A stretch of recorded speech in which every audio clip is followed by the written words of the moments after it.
I'll just do it again. Okay. I'm kidding. I'll let you know when the live stream is starting. Thank you. And I'll start over. Yeah, sorry. Sorry. You're fine. It's great. And John, this is a special meeting, so you'll have to open it just like you do a regular meeting and go And through. call And to we'll, order. yep. Okay, thank you, Jeff. Okay, we're live, so you can start. We're live, and I'll call us to order at 4:03 for a special meeting to address the this airport work session. And as I said, Commissioner Strike is the reason that we got together. And for that purpose, I'll turn it over to Commissioner Strike to do the objectives and take us from here. Commissioner Strike, you're muted. Thank you, Commissioner Everett. Just kind of a quick overview of what and the reason why I asked for this work session is that first and foremost, Ann is leaving the port party or family, what you want to call it. And I think it's important that all the commissioners get on the same page and understand the potential for the Ken Jernstedt Airport and where we're headed and the capital being expenditure or expended capital being spent out there. A better understanding of the growth potential and trying to identify just what type of airport we're going to be. Try to get an identity of the services and amenities what we'll be offering at the airport under the port's authority. But I think it was just a good time to just bring everybody together and just talk candidly about concerns and issues we've had in the past few years and responsibilities. And with that, I will go ahead and turn it over to Ann in regard to general overview and framing. Thank you, Commissioner Strike. Let me share my screen here and we'll get started with this little presentation. Okay, so this is really, can you guys see my screen? Okay, great. So this is really just hopefully a quick overview, but please ask questions if there's something that you have a question on as we're going through it, and then we'll have sort of a discussion session at the end. No, there we go. Okay. So as I said, today we're just going to go over quickly sort of some overview framing of the airport, how it works, and then a status report just really generally, and then a discussion on where we're going. So general overview.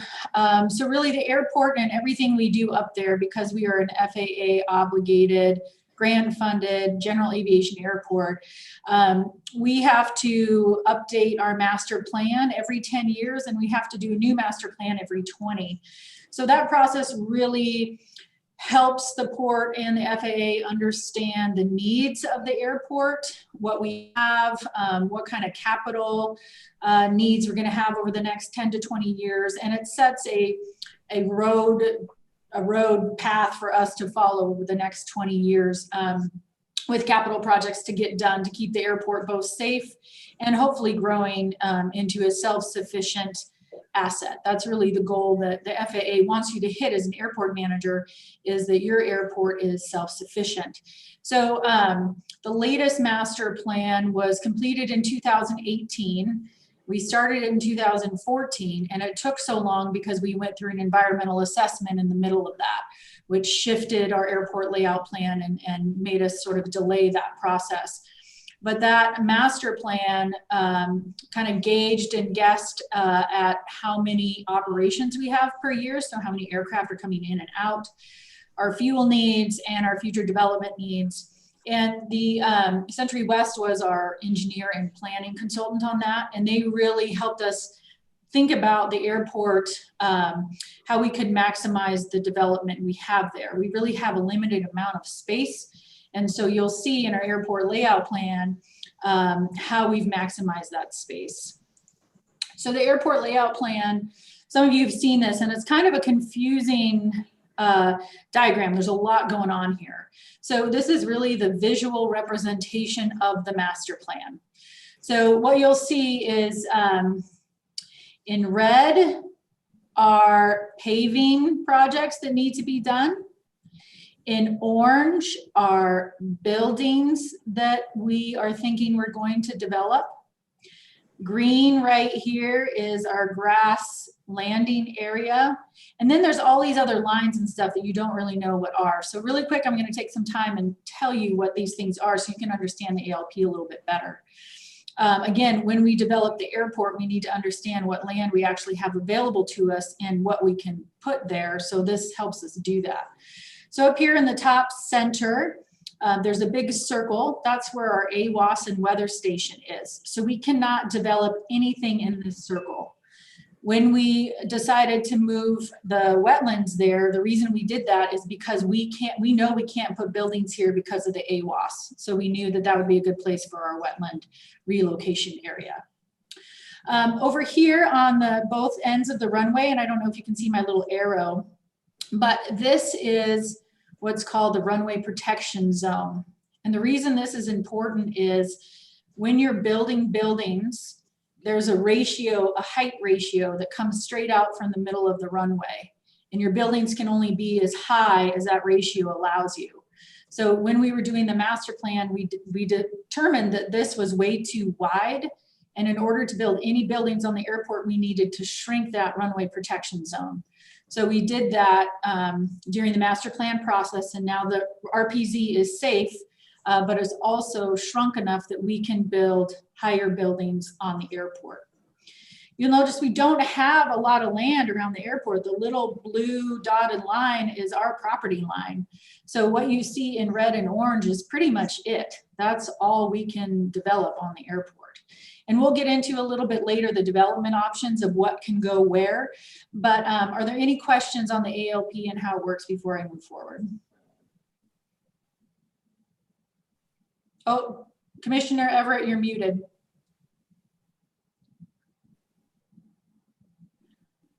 Oh, no, oh, no, okay. Okay, so next is we're going to go into financing. So again, we're a federally funded airport. We have two sources, two pots of money from the FAA. One of them is airport improvement projects. This is really a grant cycle that we apply for. It's for larger capital improvement projects, such as the runway shift project, and all the big projects we've done in the last few years have been AIP funded. Every year, staff meets with the FAA and we go through a joint planning session with them and the Oregon Department of Aviation, and we set these capital improvements out on a 5-year cycle. So airport improvement projects are thought about in advance, funded in advance, and then every year we have to go through a grant application process for those larger fund amounts. Non-primary entitlement dollars are for smaller capital projects, and we get those every year if we have a project need. So every year we essentially get 150,000. If we don't use it that year, another airport can use it. If we have a project that's bigger than 150,000, we can sometimes borrow from an airport that isn't using theirs, so we can pool our funds. So NPEs are really smaller capital improvement projects that we can sort of pool together and get done and don't meet the level of an AIP project. These are mostly— And does that number ever change at 150? Does that change? No, nope, that's it. I mean, Okay. if you don't use it all, then it rolls over to somebody else. Mm-hmm. Yeah. Thank you.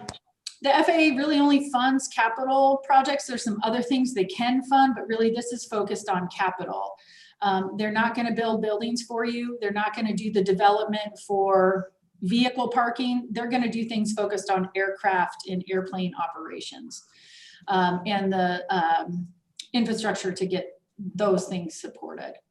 Other funding sources, obviously ODOT. We got a large grant from ODOT for the Connect 6 grant. So that basically infilled a huge part of our project that was in our master plan.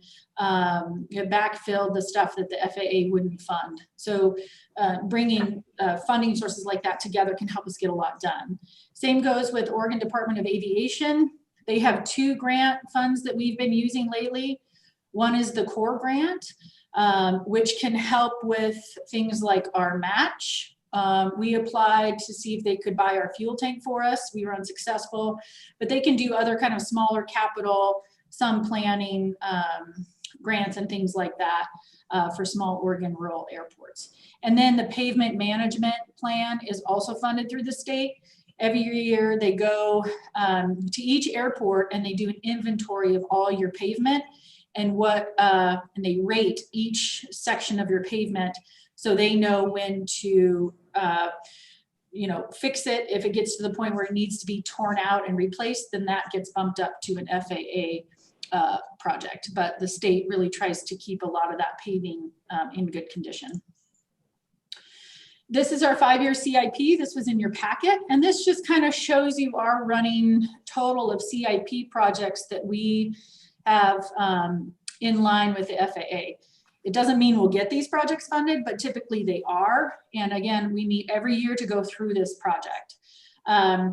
We've just completed a whole bunch of big capital projects, and then our next one isn't scheduled until 2024, and that'll be a replacement of all the pavement up on the north side T hangers of that portion of the apron. The rest are NPEs that we can use to fund things like airside improvements for potential box hangers and things like that. Roles and structure. So just to give you an idea of who does what at the airport. Port staff, the airport manager does the majority of the work up there right now. But really lots of port staff touches the airport in one way or the other. So there's a lot of people involved in this. And of course, the executive director oversees all of it. But really the airport manager does the majority. And then John Mann and his crew do all the maintenance up there, not only on the grounds, but on the buildings that we own as well, and the runway. So they do anything that's not, a capital improvement or beyond their capabilities. Our waterfront manager actually manages our T hangers because they have the software to do that. So they're managing all of our T hanger tenants. And then our CFO does all the grant management and finance options there, which is a big job. The FBO then helps us provide a lot of the services that we as the port do not provide. So they provide our maintenance, our fuel sales, our, any training that happens, we have a contract with them to provide all of those services at the airport. And then the AAC is your advisory committee, of course, that provides recommendations to you on operations and other airport matters. And then this year, the special noise work group helped us a lot with our community relations and the noise at the airport issues. This is a strategic business plan from 2014. This is the page that was dedicated to the airport. The things I have highlighted in red are the things that did not get done since 2014.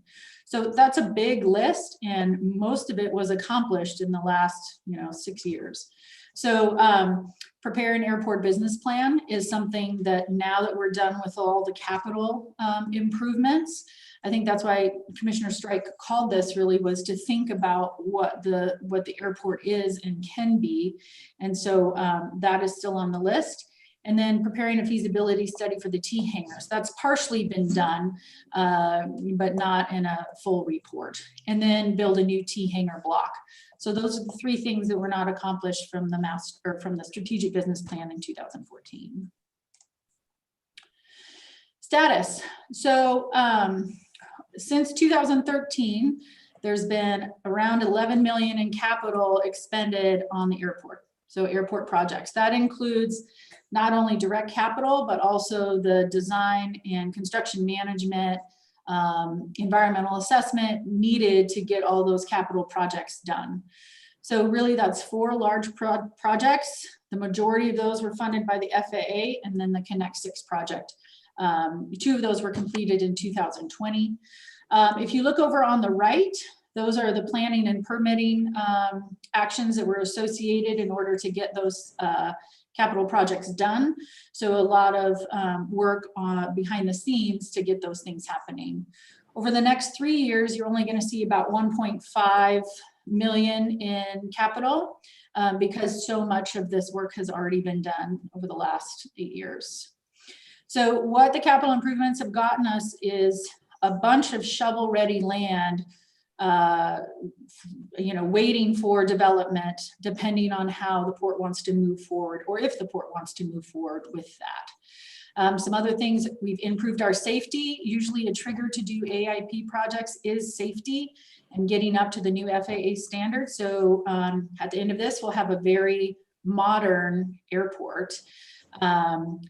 Unfortunately, we'll also have reduced aircraft parking because the new safety standards require more setbacks and room. And we also have a development framework now that we have a master plan in place that really shows us where we can develop and what we can do.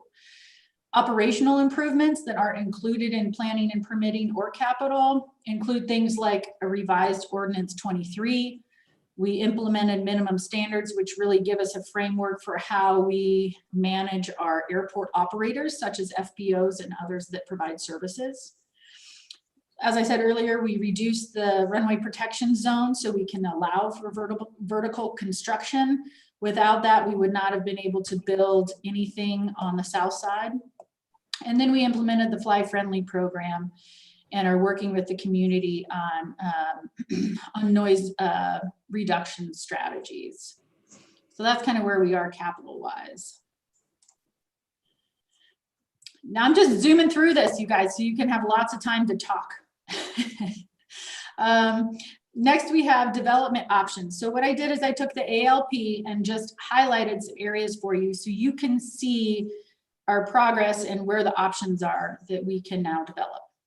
So this area over here is where the commercial hangar that you recently approved design for with Aaron Faegre and Associates, that's where that's located.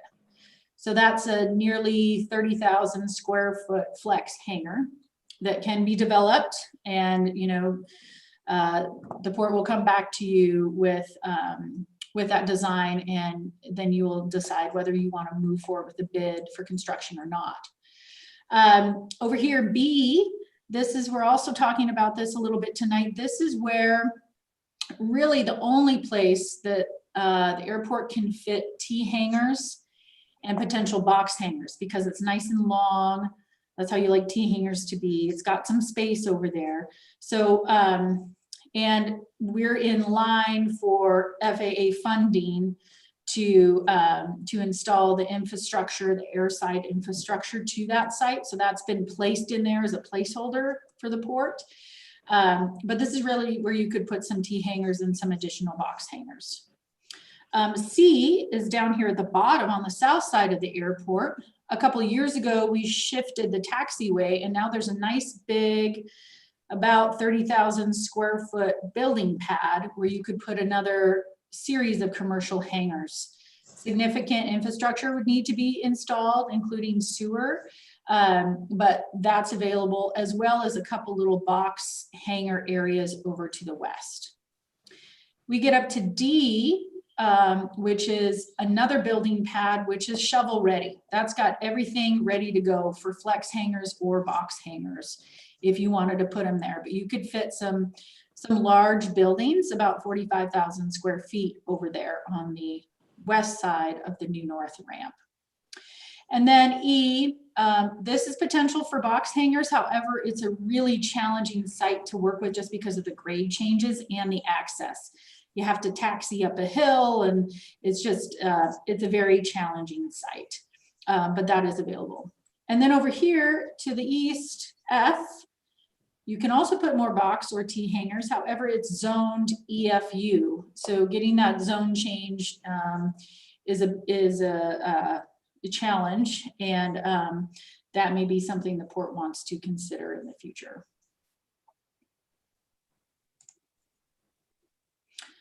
Okay, cash flow. You guys each received this in your packet, so I'm sure you've reviewed it. I'm not going to go through it too much. What I did want to show you, hello, Commissioner Shepard. What I did want to show you is this. The red line here is cash flow today, as you know, with estimated budget amounts.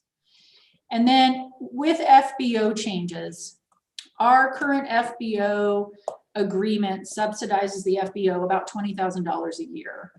Additionally, we don't take any fuel flowage fee, meaning most airports take, 5 to 10 cents a gallon as a fuel flowage fee. If the port were to implement a fuel flowage fee and reduce the subsidy to 0, that changes our cash flow, significantly. It helps a little bit.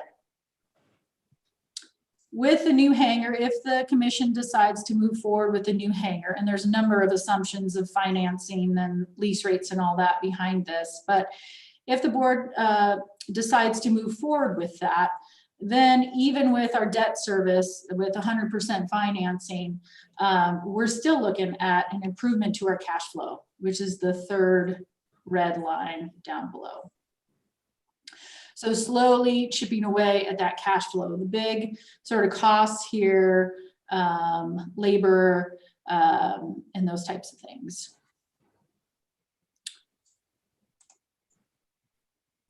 Okay, so that is really the airport status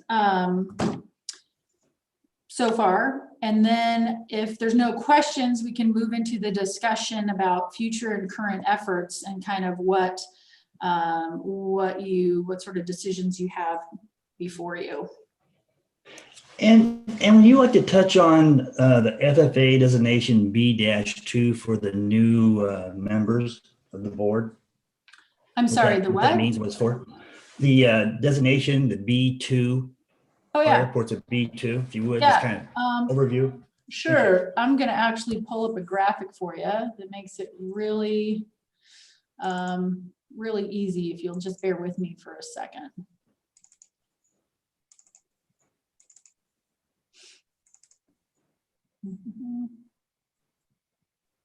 Okay. I'm gonna go ahead and share my screen again with you. Hold on. And this will just give you an idea of what we're talking about. Okay, so you can see that. So this is essentially, these are the aircraft that we can support. And the difference is, and we can get bigger aircraft here, and sometimes they do land, but it's a short runway. So if you get a large, heavy airplane, they're gonna have a hard time taking off as well as landing within that short restriction of the runway. So really, these are the type of aircraft you're gonna see in what our runway, all of our parking, all of our setbacks and distances are designed for. They're actually designed for this multi-engine turboprop, which is the biggest plane that we can, essentially design group that we can support. So you do have some small jets that can come in here, and as jets get more efficiently designed, they may start coming into Hood River a little bit more because they can land on a shorter runway. However, they're pretty quiet. Piston engines, the yellow aircraft, some of these can be very loud and some of them are, quieter, but they have a different sound signature than a single engine turboprop or a small jet. Let me go back to the other. Okay. Oops. Sorry, I got shifted to the wrong. There's too many screens open. Genevieve, I'm having your problem now. I know the feeling. All right, hold on. There we go. Okay. Aha. Do you see something that says box and T hangar development? Okay, great. Okay, so here's some future and current efforts, and I'd love to have your discussion here, and I think Commissioner Strike would like to hear some of your thoughts on this. So when we talked about the airport layout plan, there were some box and T hangars over to the east side of the airport that could be built. The reason that staff is bringing this to you is that there's a wait list currently of 24 people who want T hangars and 19 people who want to own or build their own T or box hangars. So not the same people, different people. So that's a large list, and I didn't advertise that we were building T hangars. So if we were to go out and do a market study and see who all was interested, there may be more people than that who would like to locate at the Hood River Airport. This little design here is something Aaron Fagry worked up for us, is a really preliminary site design. And it's kind of oddly configured because I wanted him to show the different types of hangars that you could build over there to kind of show you the space in the room of where we could potentially put hangars. So you've got small box hangars, you've got a couple rows of T hangars, 6 units each, and you've got some larger box hangars. So I've done a little bit of analysis on this just with some contractors and with Aaron and using some construction numbers from last year. And kind of what we landed on is that for a T hangar, you're going to be at about $100 a square foot to build it. You can build 6 T hangars for about $742,000 based on some of those numbers. I gave this to a developer the other day, and he said they could probably shave a little bit off of that, but it's going to be somewhere between, you know, 600,000 and this number. So between $80 a square foot and $100 a square foot. If you make the assumptions that we're going to finance this 100%, 15 years, 3.25%, you get a 4% return over 20 years.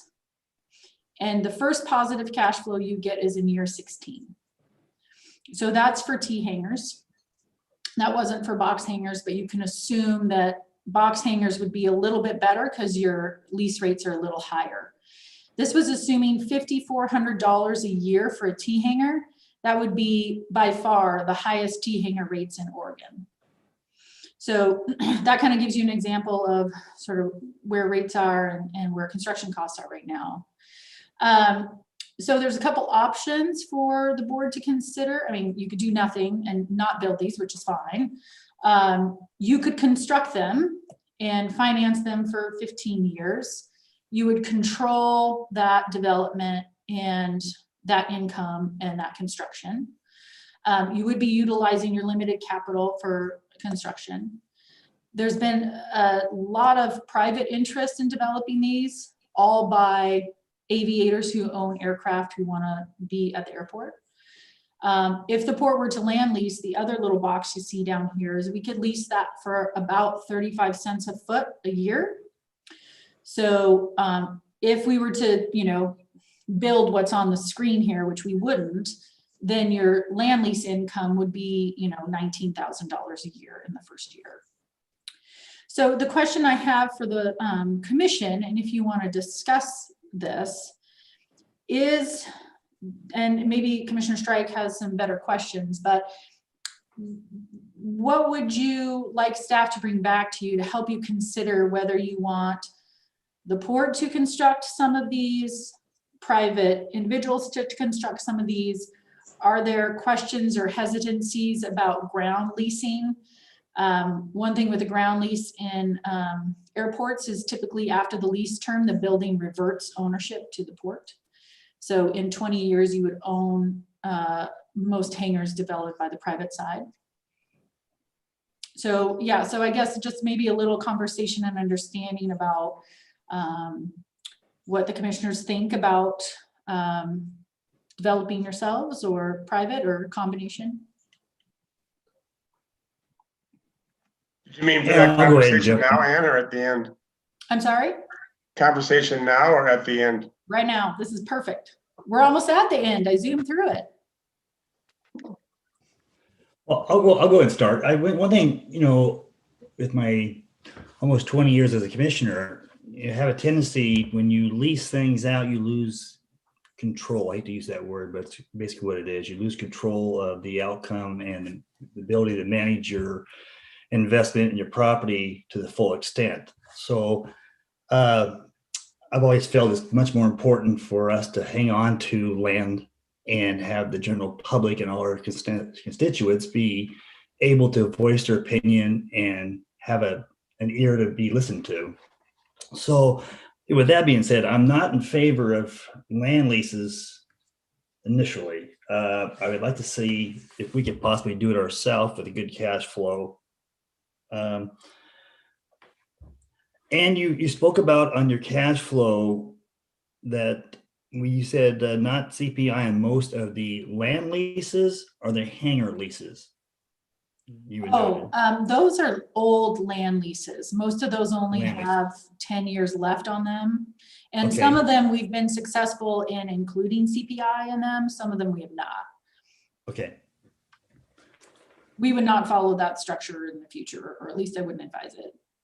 And now that you kind of dug into this, is there a certain area that you would prefer to start the development? Would it be on the north side? That'd be your first set of hangars you'd build? Well, I think there's a need for all of it. You've moved forward with the commercial hangars. Is that what you're talking about? Kind of a difference between the commercial hangars versus some of these on this side? Maybe talking about T hangars and box hangars for our capital investment. So really, Is there a certain area? yeah, this is really the only place where you could fit T hangars. You could fit some box hangars on the south side of the airport, but only 2 to 3. This is really the only place where you can build small hangars, unless you wanted to build them on the new north ramp building pad, which I would argue there's a better use in flex larger hangars where you're going to get a better lease rate and a better return.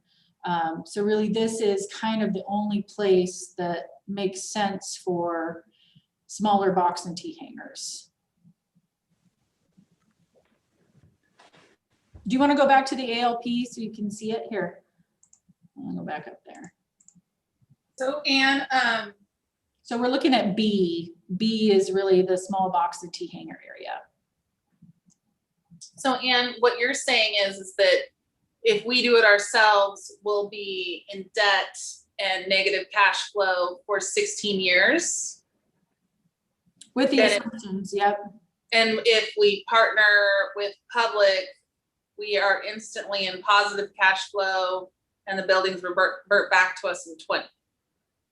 Yeah, because you would land lease that. Now, this is assuming that you're land leasing all of this Right. at once. So that's not going to happen. I mean, this is just for, discussion. But yeah, essentially, because if you have a 15-year loan, year 16, you're going to be positive cash flow. And like we were talking about, like with the bridge and a P3 and having something revert back, there could be language in that lease that not only states that the building has to be at a certain code and quality at handover. I mean, that can all be built into that. Yep. Okay, thank you. And that's what other airports do. So you maintain some semblance of good maintenance towards the end of the lease. Some airports do buyback options. There's other things you can do there, but it's somewhat standard to have a reversion. I would point out that we have in previous meetings, we've come to the position of saying we're willing to invest like $6.5 million while we have cash flow from the bridge to support that loan, and $3 million was going to the commercial hangar. 1.5 was going to extending across lot 1 utilities, and we had $2 million for a deal that didn't work out. So I guess we got $2 million in the hopper still, but 4.5 is kind of committed. So if we're out of money, then bringing capital to our airport out of somebody's private pocket is win-win-win.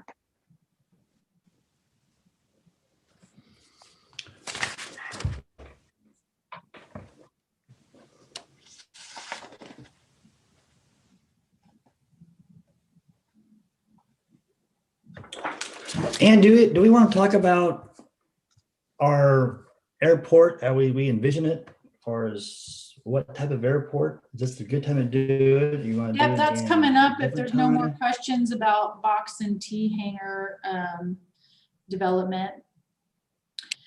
Is there Okay. anything else that the commission, after seeing this, is there anything else you want to see that would help you with any further questions you have about this, or get better understanding, or anything else that you would want to see here to help your decision making? Well, and I personally kind of, go ahead, Chrissy. Oh, no, go ahead.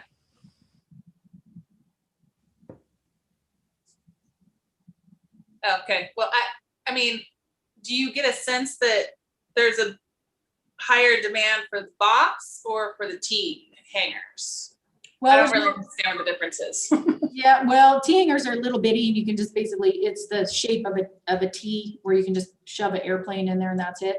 Box hangers are larger and can hold up to 2 to 3 aircraft. So for those that have multiple planes, that's really attractive. So there's more people that want T hangers because it's just more affordable. But you still have a lot that want box hangers. And I was going to ask you, I'd kind of like to have that number tightened up a little bit as far as price per square foot, you know, from 600,000 to 750,000. It's a pretty big variance. And is there some way we can do that without spending a lot of money? To get Yeah, little there's a, tighter, truer, hard numbers? Sure, there's a developer very interested in partnering with the port who is going to spend some of his own time and money to go and do that. And come back to us with his evaluation of what cost could be. So that's one way.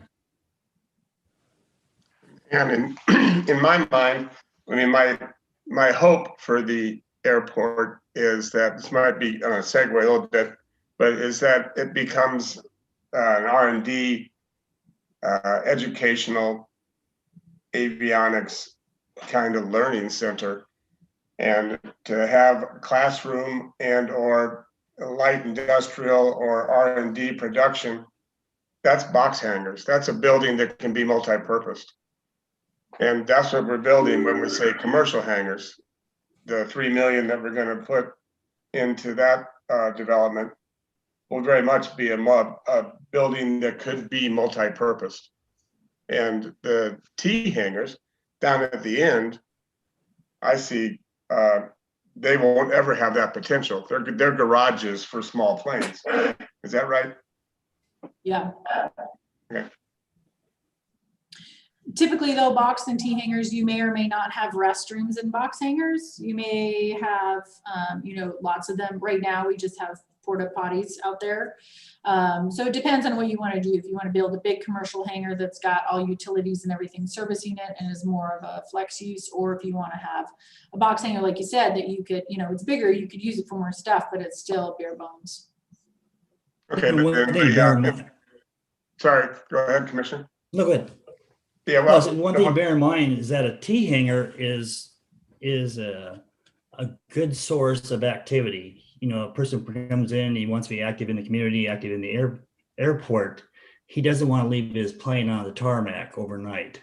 They want to have a nice T hanger or a box hanger that's available. So if you want to have an airport that's growing and you want to put capital back into it, you're going to need these types of amenities to offer to the pilots.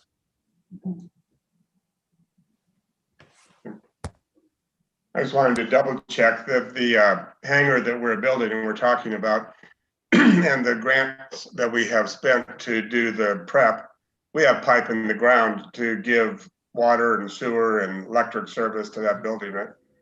Yep, that was all done with the Connect 6 and North Apron projects. But perhaps not on the south side yet. Nothing on, so everything on the north side has service available, south side, no? The south side does, but there would have to be improvements to the electrical and then improvements to the sewer system. Okay, the northeast where we're talking about box hangars here, there's no service down there. There's water and electrical service that could be extended. Oh, there is. Oh, that's more than nothing. Yeah, but it's at the end of Orchard Road. So those could be, they're right at the end there and could be extended in. And so in that cost is, you know, costs taken from the Connect 6 and North Apron projects from last year for doing very similar infrastructure improvements. But there's no sewer out there? Sewer would be a lot more difficult, so likely not. I mean, you could, it's gonna be expensive. And again, with tea and box hangers, it's not necessarily expected. You know, and I'm looking at the clock and I wonder if we might want to cover the next issues. Thank you. Okay, so next, moving on to communications. We've done a lot of work over the last few years, really trying to engage the community, but there's still probably a lot of work to be done. You as commissioners really are in touch with a lot of folks out there. And are there other ways that the port can be more transparent and improve our communication with the community?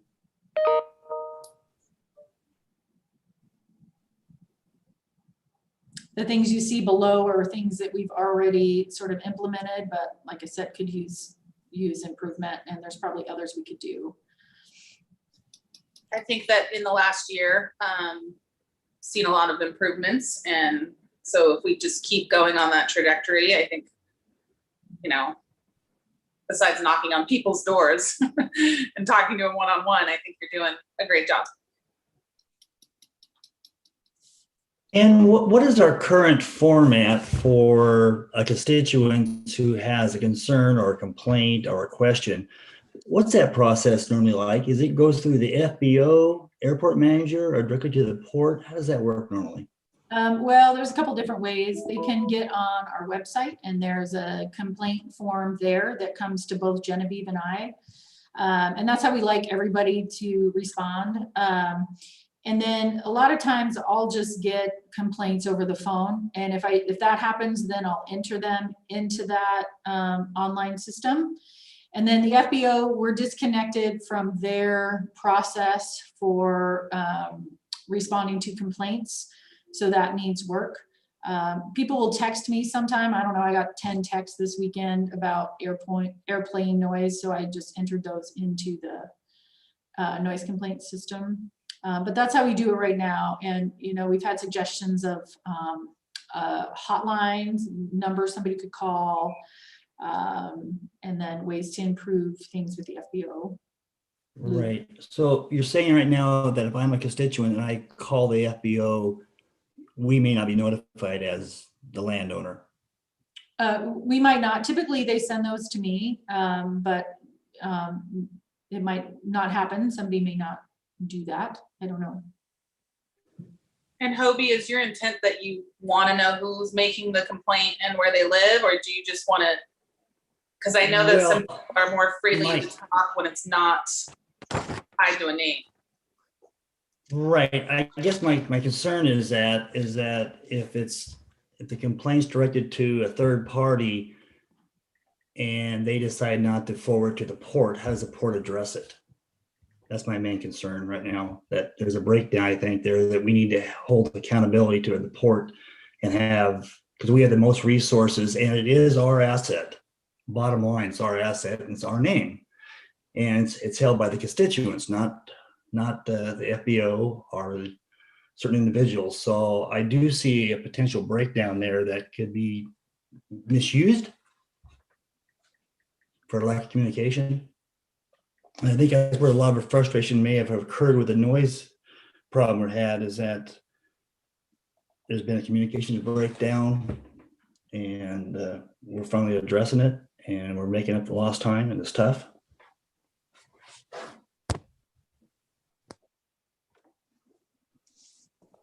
Okay, and you'll see that again with the staff noise work group report tonight. There's a recommendation in there to work on that system. Okay, moving on to the sort of maybe the biggest sort of discussion area is branding. And again, leftover from the strategic business plan in 2014 is putting together an airport business plan, which really, you know, gets to the heart of what's the airport's role in the community, and then what sort of strengths and opportunities fit in with the neighborhood and community. The port went down the road of having a training facility here for small aircraft, and that was not compatible with the local community. So what are the other strengths that the airport has that that would work here, that would support the industries that the port wants to support? I'd love to hear from the commissioners on their opinions and thoughts on the airport's role and what you hear from your constituents in this area. I'll speak first. And I wouldn't rule out training completely from the Kingerns at airport. I think it's just better organized and less consistent training in a certain area.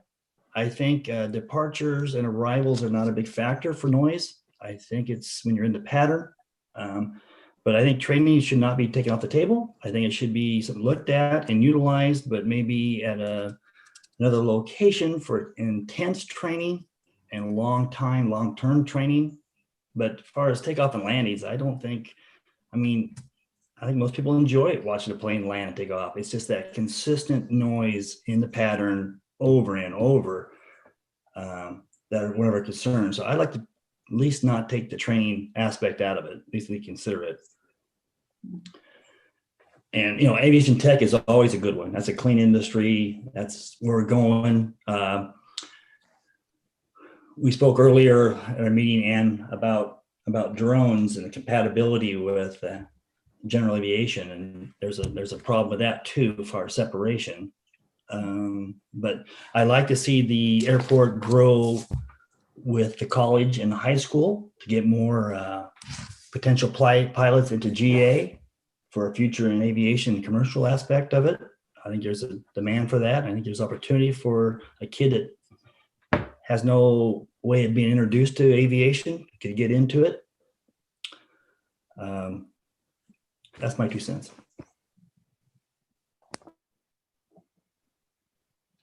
Well, I agree with Hobie in that if we're not offering training and educating new pilots, then this airport will eventually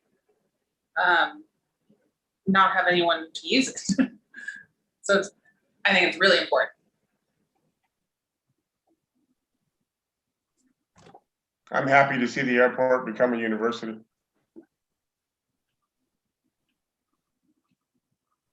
No, I agree. I think I just talk about that training. I think when Ann put that on the agenda today, I think she was referencing that the training we had in the last, say, 5 years was just maybe too intense. And I don't think nobody's against any training for general aviation training, a student pilot in a Cessna 150 or 152 or whatever, going up and doing touch and goes. But it's got to be training that's adaptable and agreeable with the neighbors and the constituents in the valley.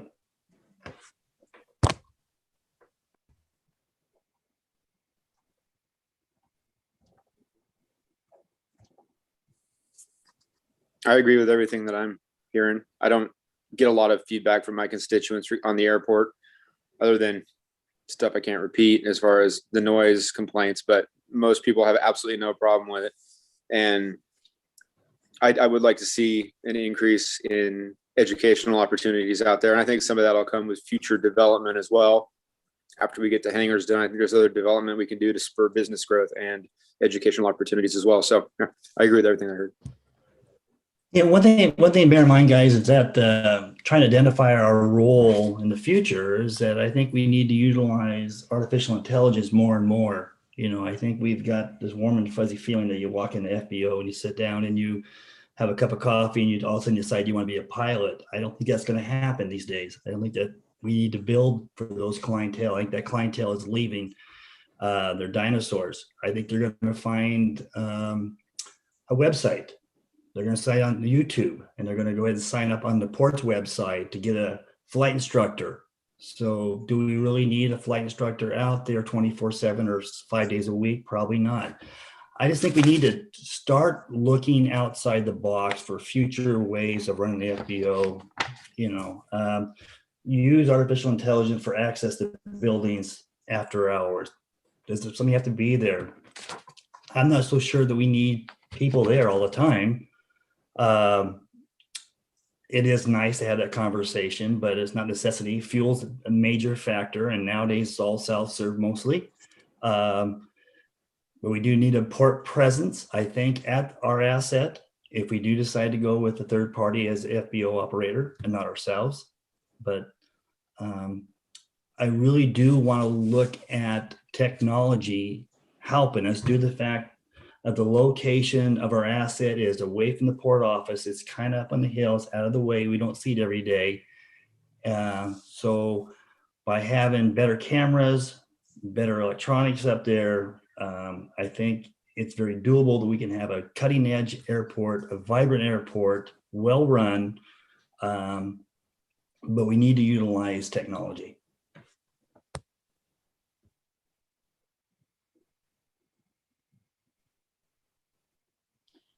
Well, that's all I had. So if there's no more questions, look, we still have 6 minutes.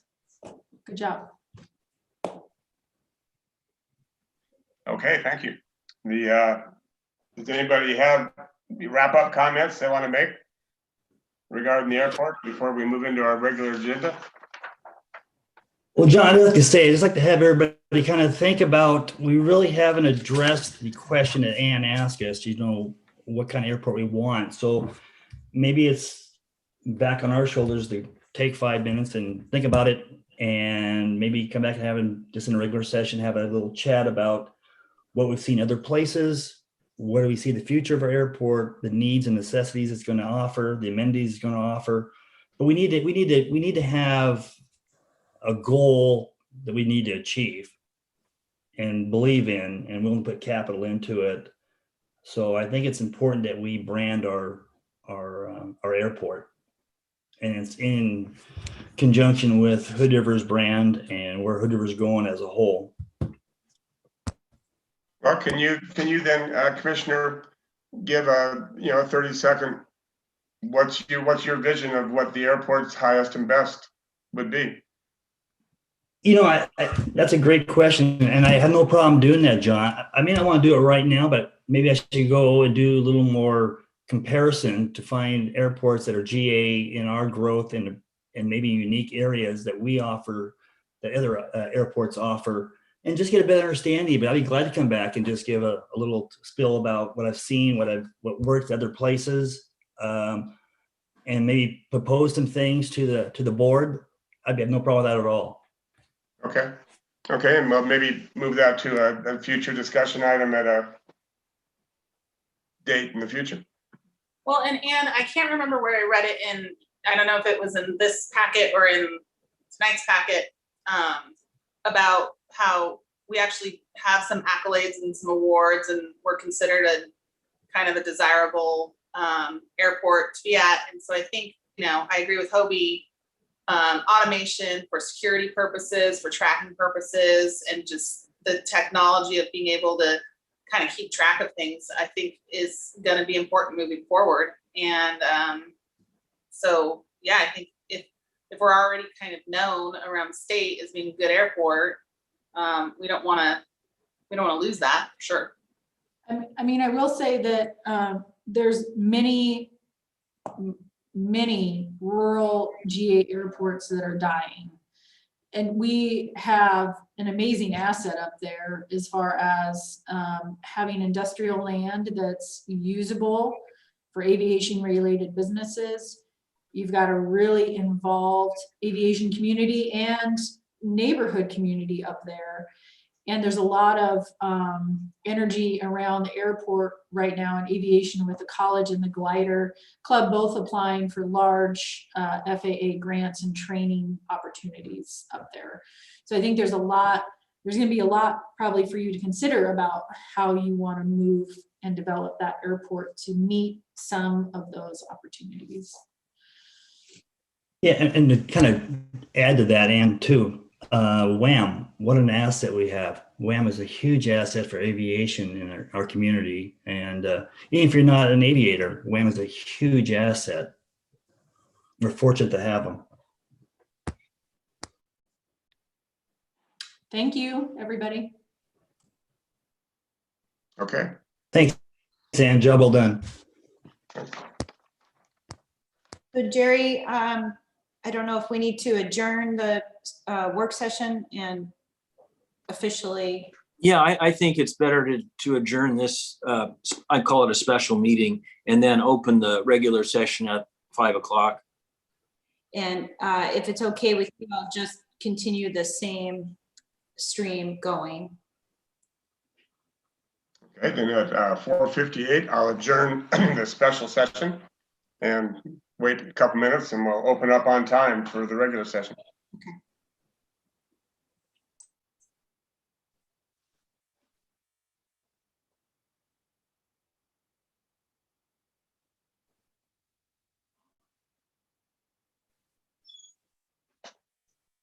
Thanks, Hobie. That was very informative. Getting everybody's ideas out. Good. Yeah, it's just, it's hard to identify, their identity. It's changing. It's a moving target, and the economy has a big thing. But right now, aviation is hot. GA is hot, and I think drones are going to continue to grow. And I think if we could really tie in with the college and get our youth of our valley, have an alternative, because aviation is growing in the commercial aspect too. So a lot of retirees are getting out of the industry. Making a lot of room for new pilots.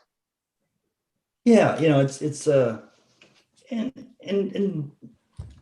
a lot of people who don't have parents that are aviators or that have lots of money. This is an I opportunity for hate to them be a be party introduced. pooper, but when you have a quorum of the commission talking and the meeting's not in session, we're a little bit out of bounds. Well, luckily it's 4:59. We don't have to stretch far. No. I can sing, Jerry. Is that good? You can sing. Singing is not a problem for me. It might be a problem, but You don't want me to sing, Jerry. All right, so Genevieve, we're streaming now. And it's 5 o'clock, so I'll call us into session for our regular meeting. Do we have any modifications or additions to the agenda? President Everett, there are several. On the consent agenda, the minutes for approval for February 16th, no, I'm sorry, March 2nd, they do not indicate that Fred Cowell was present. He was. So that change should be made. You see a long consent agenda.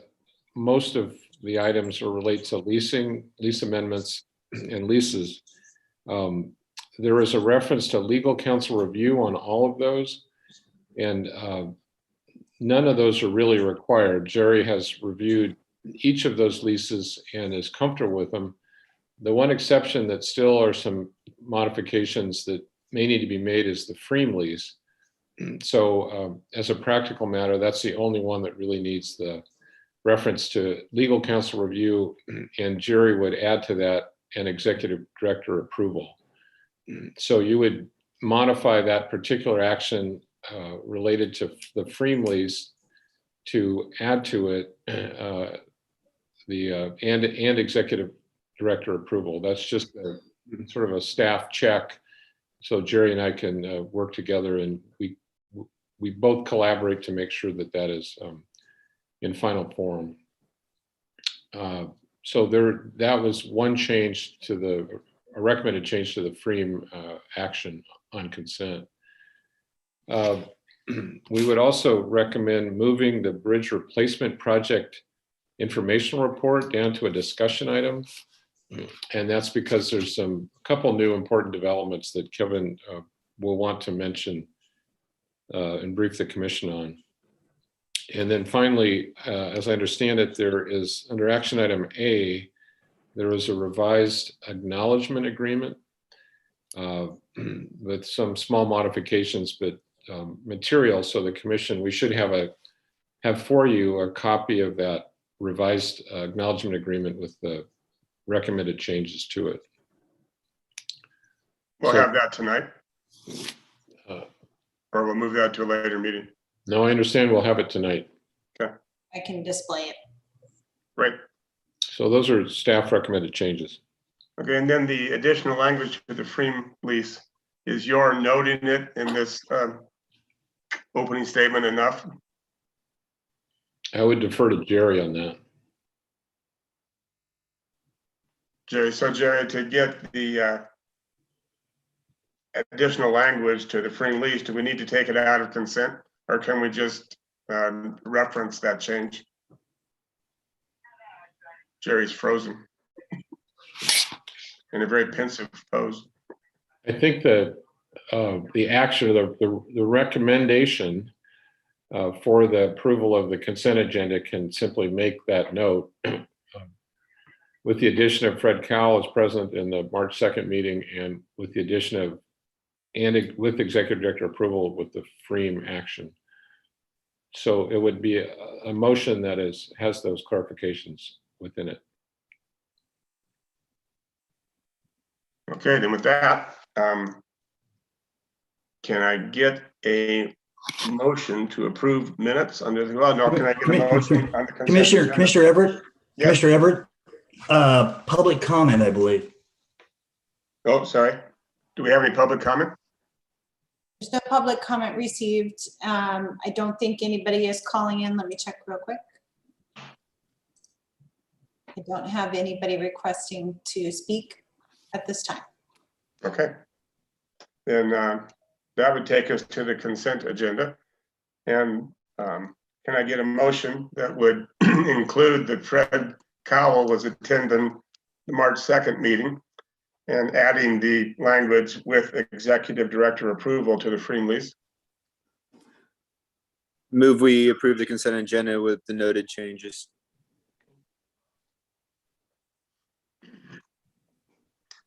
Do I hear a second? Chapman second. Okay, moved and seconded. Is there any discussion? Case all in favor? Shepherd, aye. Chapman aye. Strike aye. Everett, aye. Passes. The information reports, we don't have any. So that'll take us directly to presentation. And Kevin, you're A and B, or A and A. Great, thank you, appreciate it.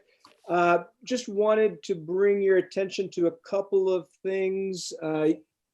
The critical path report is in the packet, and I had a pretty in-depth discussion with ODOT, Jeff Buckland, who's the environmental leads manager for ODOT. And he was really concerned about the way that some of these deadlines were being presented. And I think the best way to kind of think of it, it was almost like a death by 1,000 cuts. And we both kind of agreed that, really we should probably be looking at this schedule from kind of a worst case scenario. And with all of the delays that we've had with the tribes, luckily those are starting to thaw a little bit. We're making some good progress there, but there just has been a real delay as far as summarizing the tribal outreach, because frankly, there hadn't been tribal outreach to summarize. And so that's going to be picking up in the next month. We have the underwater surveys that have been conducted. And so it's going to take 3 weeks to get the analysis for that. And then the final report has to be submitted. And then all those reports need to go to the DAP and the Historic Preservation Society organizations and agencies, along with the tribal agencies for 30-day review. So just based upon all of that, it really looks like it's going to be end of October for this. And a part of that is also including working with the consulting parties on the memorandum of agreement as far as what type of mitigation elements are going to be coming out of all of these studies and 30-day review periods. So I just wanted to, kind of pull this one off and just make sure that, it's not preferable, it's not a good thing, but it's also something that there's just been a lot of additional requests from the historic preservation societies and the Umatilla that has kind of pushed this back a little bit. So if you probably had picked up in the last few months that there'd been these little small increments. And so I think this November deadline is actually one that I think with all the adjustments and changes that have been required of the project, I think that is ODOT agrees that that's a much more reasonable and a reasonable deadline for the final EIS and the ROD. But it's just, there's just been so many changes. And so that's kind of like the worst case scenarios that we're really looking into that end of October, early November for the final EIS and the ROD. So, Kevin, can I interject one question?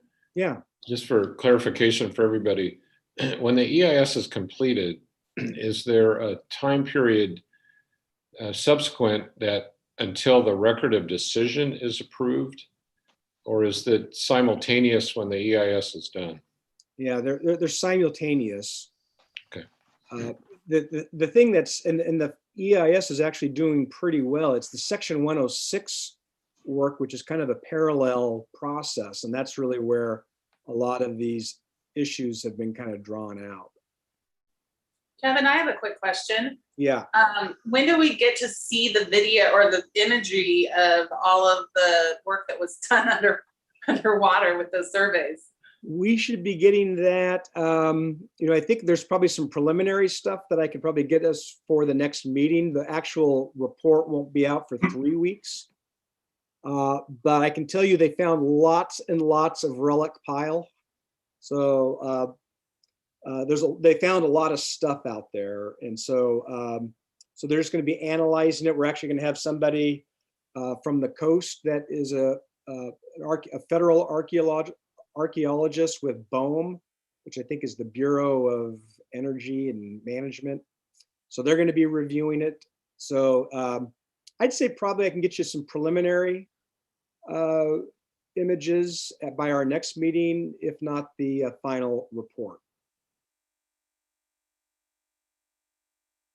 Okay, so Kevin, 21 is a long session, and we're preparing for BSA.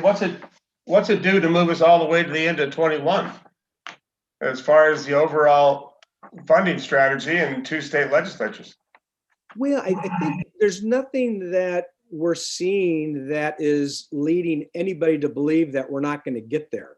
I mean, we're following the process. I mean, these 30-day review periods are a real culprit for pushing that out. So the fact that we're following the process is really critical, because usually the NEPA process comes under scrutiny if there's been any corners cut on the process.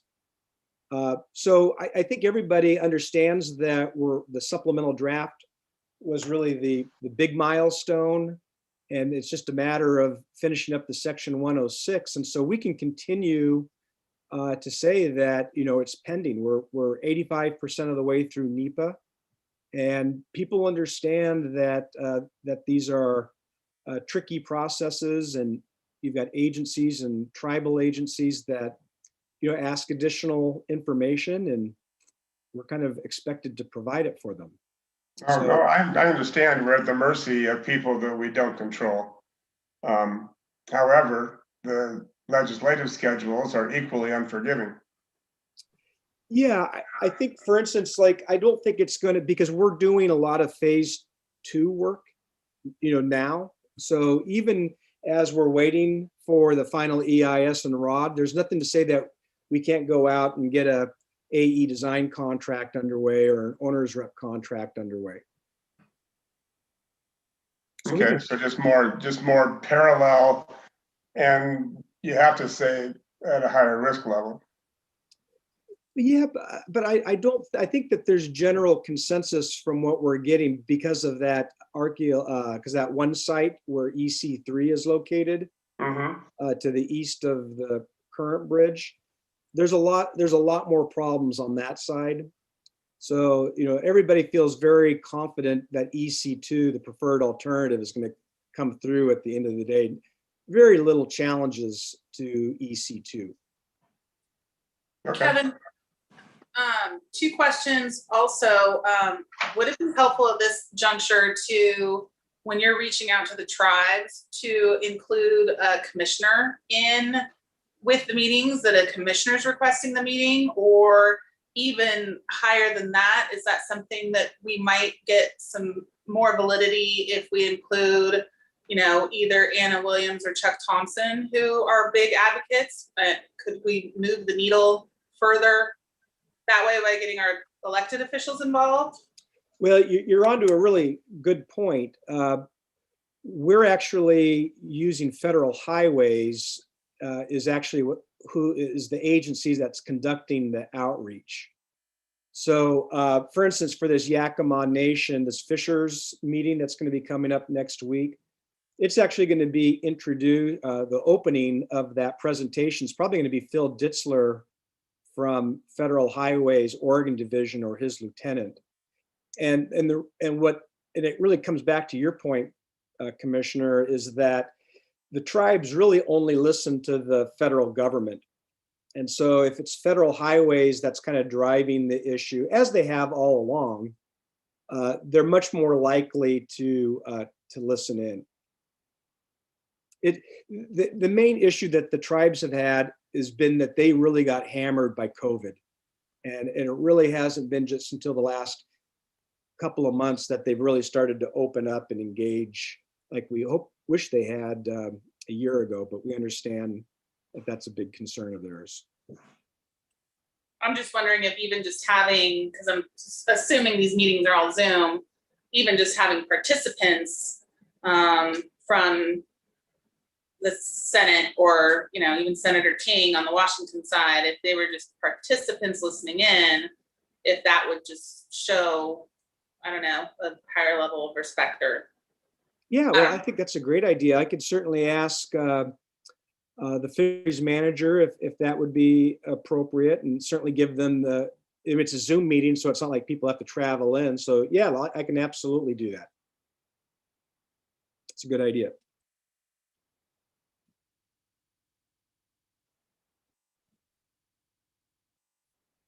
But we are getting good feedback, and that's the good news, is that we're getting much more feedback. And to be invited to this meeting is actually a great is really a coup, because they tend to kind of view those meetings very internally and kind of keep it to themselves. So the fact that we were invited is, I think, a real shot in the arm to the project.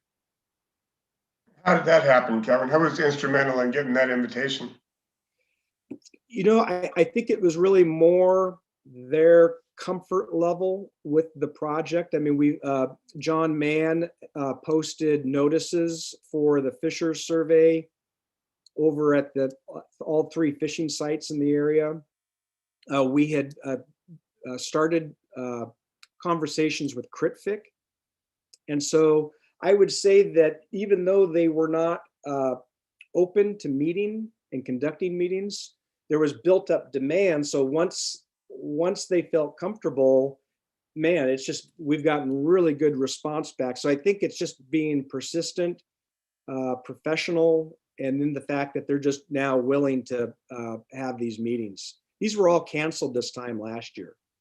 So they've got, they've got their missions and the things that they're trying to accomplish. And so we're part of it. And I think those monthly updates, the ones that you get in your packet, those get submitted to hundreds of people in the Northwest, agency folks, and all the tribes get those updates.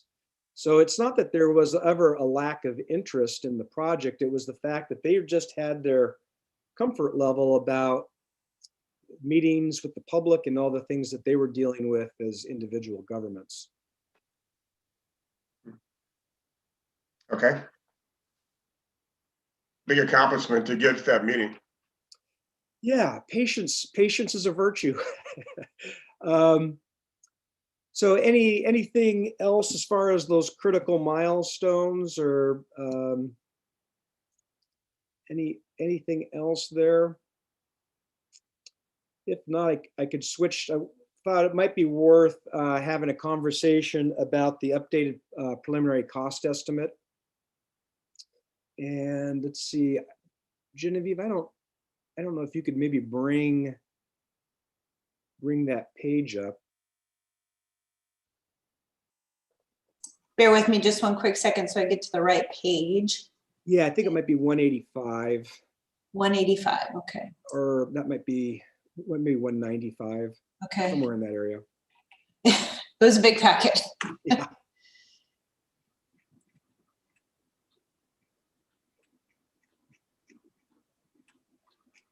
Am I getting close? Yeah, I think you're 4 more pages. Okay, thanks. Sorry. One more. There we go. Okay. So let's actually just skip to the summary there you go. That's perfect. So, we had Mott McDonald in, let's see, 2018 do a preliminary cost estimate, but it was really limited in its scope. And so there were 3 things that were missing from that Mott McDonald cost estimate. And in some cases, they were pretty significant. One thing that was not included in there was $2028. So year of construction. WSP and Steve Siegel really felt that 2028, which was the middle year of the construction, seemed like a reasonable date. The Mott McDonald year was, I think, 2020. It was either 2020 or 2019 dollars. So that's a significant difference. The other element that was not included in the Mott McDonald was a mitigation cost, right-of-way estimations. There were some coffer dams for the construction of the footings, which Mott McDonald at the time didn't consider because we hadn't gone through the ESA process with the resource agencies. But there were 3 or 4 items that just from a construction perspective were not included in the Mott McDonald estimate. The other one was all of the other costs aside from engineering and aside from construction that has gone into this project and will continue to go into the project.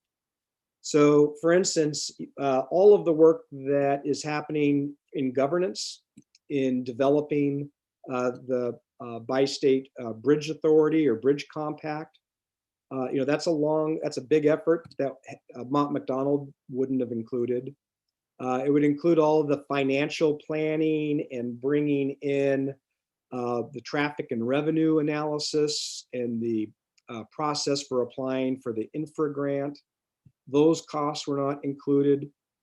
And so if you go down to the next page, I think Steve Siegel did a nice job of really laying out all of what we would refer to as programming costs. So these are all the costs that are part of the project that really aren't engineering and aren't construction.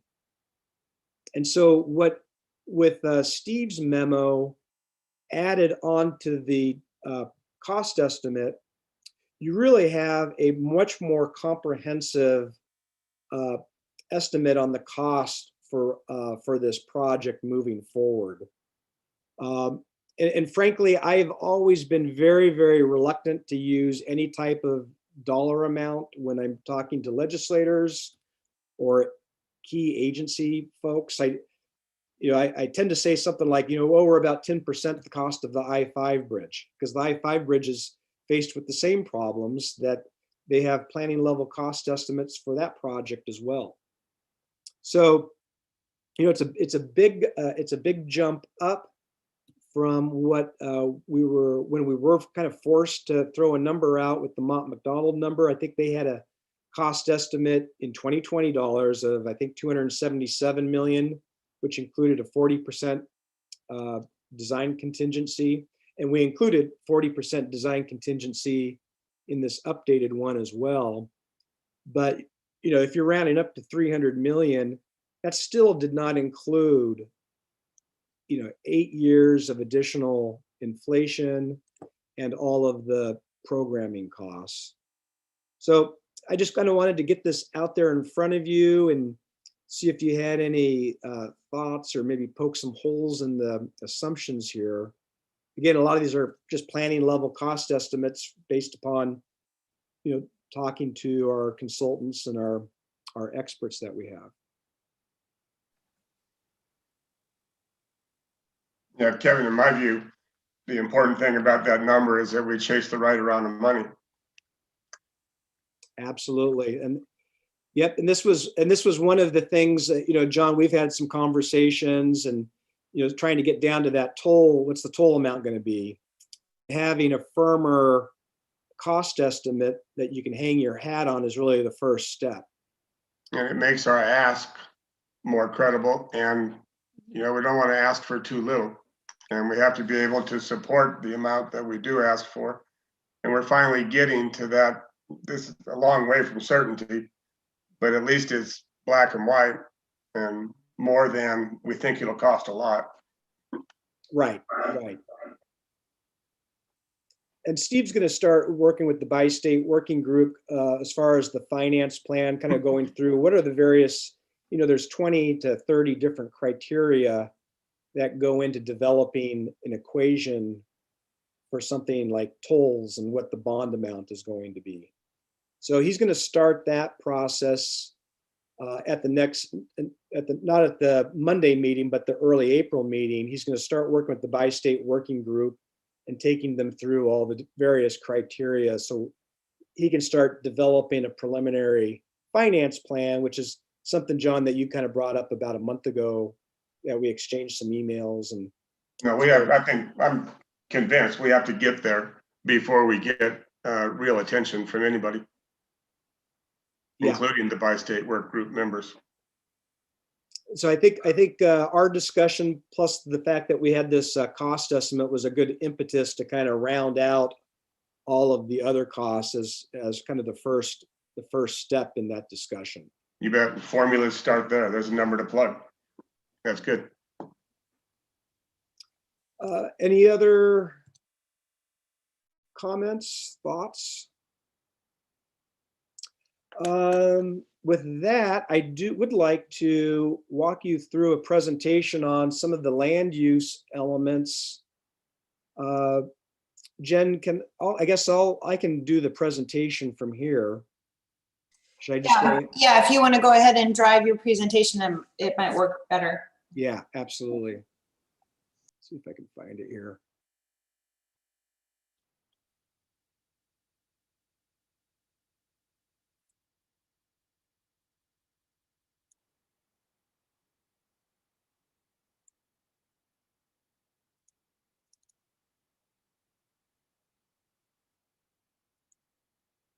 All right, do you see that there?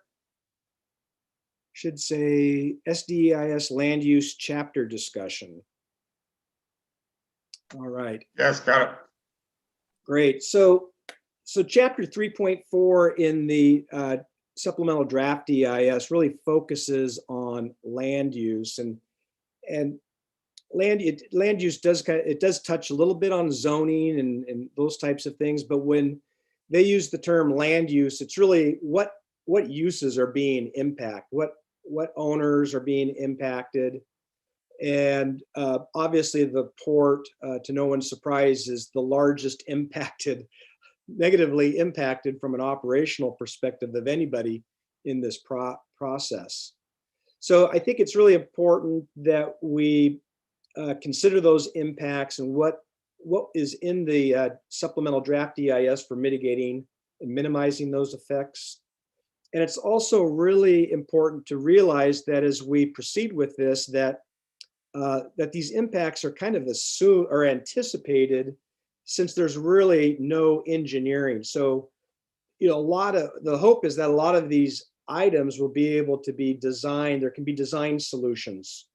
So we don't have like really detailed schematics or CAT drawings because we're less than 5% in the design phase.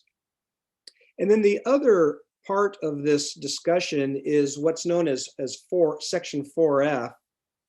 And federal highways is required to acknowledge all impacts to recreational properties.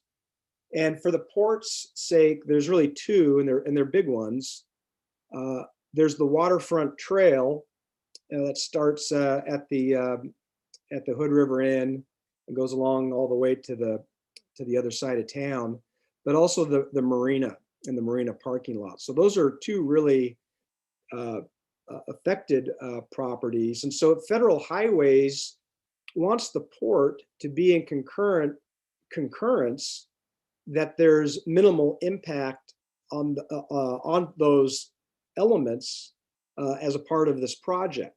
And so I just want to kind of walk through all of these items and kind of explain where Federal Highways is coming from and make sure that we're covering these statements in a way that makes sense and certainly increases your awareness of the issues.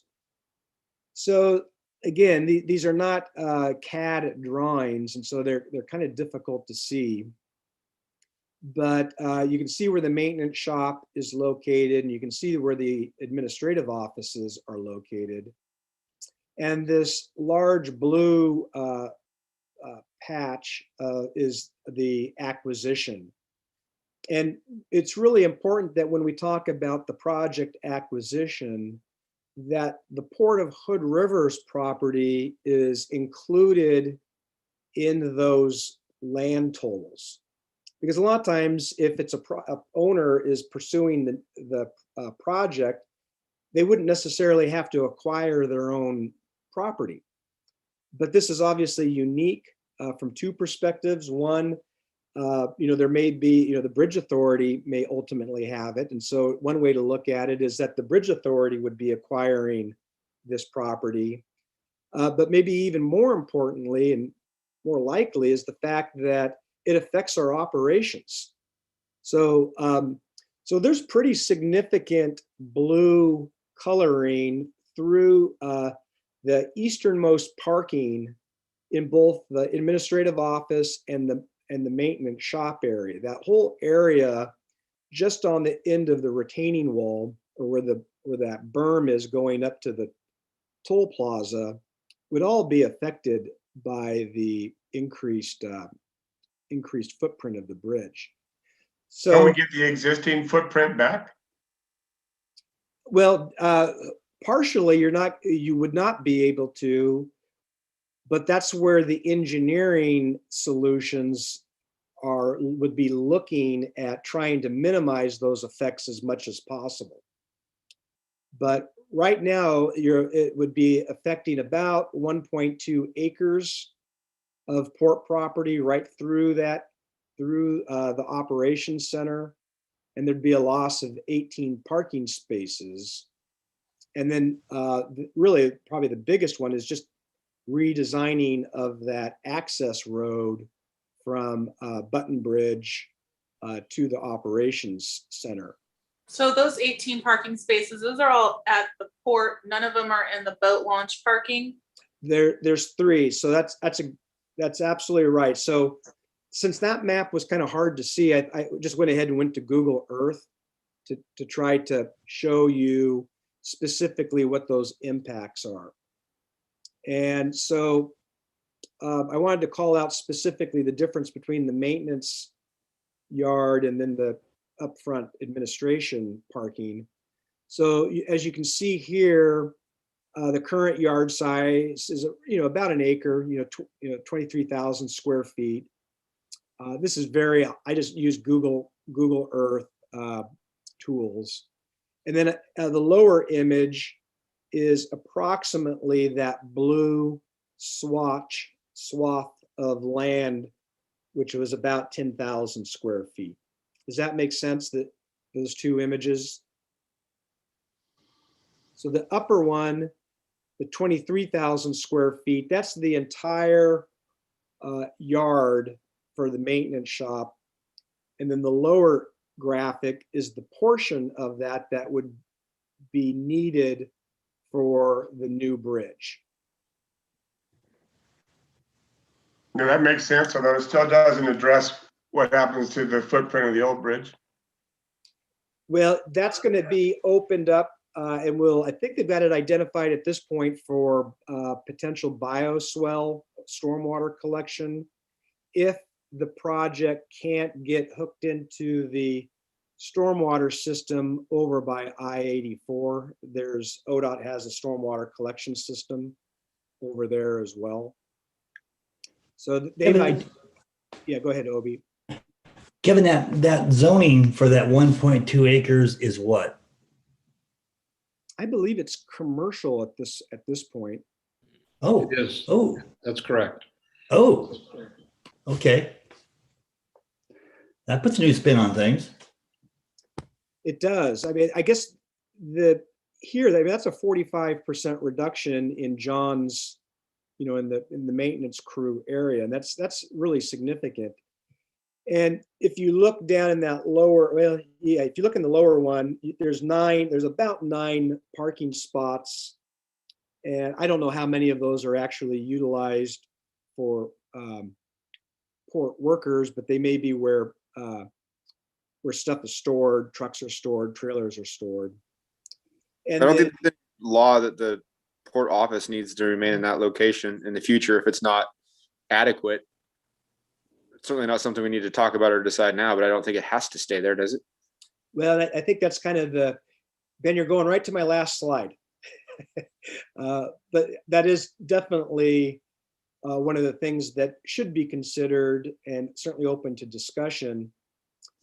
So I provided 2 images of the upfront administration parking lot using the same type of tools. It's about a 31% space reduction. And you can see the loss of the parking spots down there in the lower area. And then this also includes the loss of 3 marina parking spots and then the redesign of the access road that I mentioned earlier. Kevin, could I interject something here? Yeah, please. I might have missed something, but the redesign of the access road is really relocation of the access road. And in the really early schematics that Kevin referred to, the engineers have said, well, the access road to the port office and shop will be concurrent or essentially within the marina launch ramp parking lot, which would mean that vehicles traveling to the port would have to also drive right through the marina launch ramp or parking lot with its associated parking spaces. And so that becomes pretty challenging when you consider the busy days or the busy times in the marina. So one of the challenges is, is there a way to design and maintain a dedicated driveway access road to the port offices that's separate from the marina launch ramp parking? And that becomes a real challenging space and layout question. So all of the port offices and yard, that's all commercial. What's the marina zone? It's all commercial from where our office and shop are located around to from the eastern edge of Marina Green, just a little bit into the grass. So all of that kind of right angle of land is zone commercial. Mike, are you saying in this configuration right now that we may have a problem accessing these buildings? Absolutely. Okay, so then is that something we need to address when we pencil in the lost value and revenue of that asset we have into the new bridge? Yeah, Kevin may characterize it differently, but again, we're the client for this project, the EIS, but we're also, we're impacted by it. And so we have to make sure that in the EIS, to the extent it addresses land use, that we put in the markers, lay the markers down that land that's acquired for the new bridge needs to be compensated for, and impacts to port operations need to be replicated. The question is, can they be replicated on this site? Or as Commissioner Shepherd said, is there, should a future port look to literally relocate? And if relocation is required, that means demolition of buildings and construction of new ones, and it becomes a challenge as to where that might even be possible to fit. And the third angle is what Kevin alluded to, is there, when we get into more detailed engineering, are there ways to reduce the cross section, put the path on the other side of the bridge, or take other actions that can actually allow the new bridge to go in and our current operations to continue. The most important point, though, is to make sure that you're fully aware of the potential impacts and that we put the appropriate markers down in this EIS document for compensation and mitigation for impacts to the port. Yeah, fully agreed. Just a couple of other things to acknowledge here. So I mentioned the section 4F. So Federal Highways and ODOT is looking for concurrence from the port, and that is usually done through a signature from the executive director. So like I noted, there's the waterfront trail, and then there's the marina parking lot. So we have a detour of the pathway during construction. I've actually talked to Chuck Hinman about this path, and we kind of drew this up together. It would certainly return after construction, it would return to its original route. And then we would obviously during construction develop signage to help folks along. But I think for the waterfront trail, I don't believe that there is any really long-term impact to that trail, since it'll still, it can go under the new bridge. Hey, Kevin, Yes. when they were aligning that, did they consider that strip of land next to the Hood River Inn? On the west side? As far as using that full easement up? That I believe in prior, there's a separate part for stormwater collection. And so that area, that's kind of where the current toll facility is, has, at least for the NEPA process, been identified as a potential site for stormwater collection. I was just talking about that, that whole strip that's, east of the toll facility. If you walk over to the Hood River Inn, it's that whole green area Yeah, okay. that gets mowed. And I was wondering if they ever looked at that instead of, pushing it over on our side, on the west side. Did they consider pushing it on the east side of that? For future replacement or modification? Yeah, I mean, I know this will probably come out in the fine tuning, but right now you're eating up into the west side of into our facility where we still have that easement there that they could use. It's just wide open. It's just grass right there. Well, that's an interesting idea. So the key here is, what's the long-term effect to that recreational facility? And so I think that there could be some pushback if you move it permanently off the waterfront. I don't know that for sure, Fred, but I think that's worth looking into. I guess so what I'm thinking of is, if you redesign the bridge, currently the replacement is eating into the port property and affecting the marina.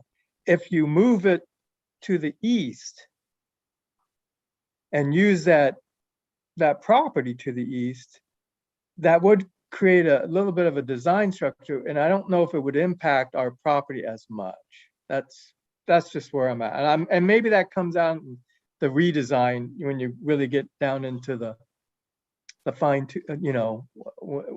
when the engineers start really looking at the design features of it.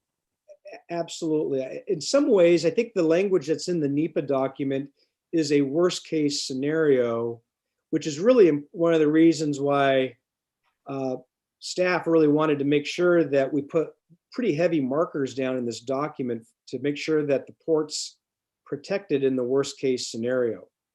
So, But that is the worst case, but we should have probably used some of that easement over there on the Hood River side, since it's just open. It's just open. well, I think, yeah, and we'll have to take a look, once we get into the AE design contract about, how much of that current toll facility can be used while for the construction of the new bridge. So let me just show you this next slide. All right. So this is, like I said, these are pretty broad, and I kind of refer to them as almost mushy because there's just not a lot of detail. But you can see that what they're doing here is they're actually building the access ramp. So you've got right here where this bioswale. Can you see my mouse? Yes. Yeah. Yes. So here's the bridge right up here. So the current bridge comes in here. Your toll facility is right around here. So the question is, can this new on-ramp, how much of that can be repurposed while people are using the existing bridge?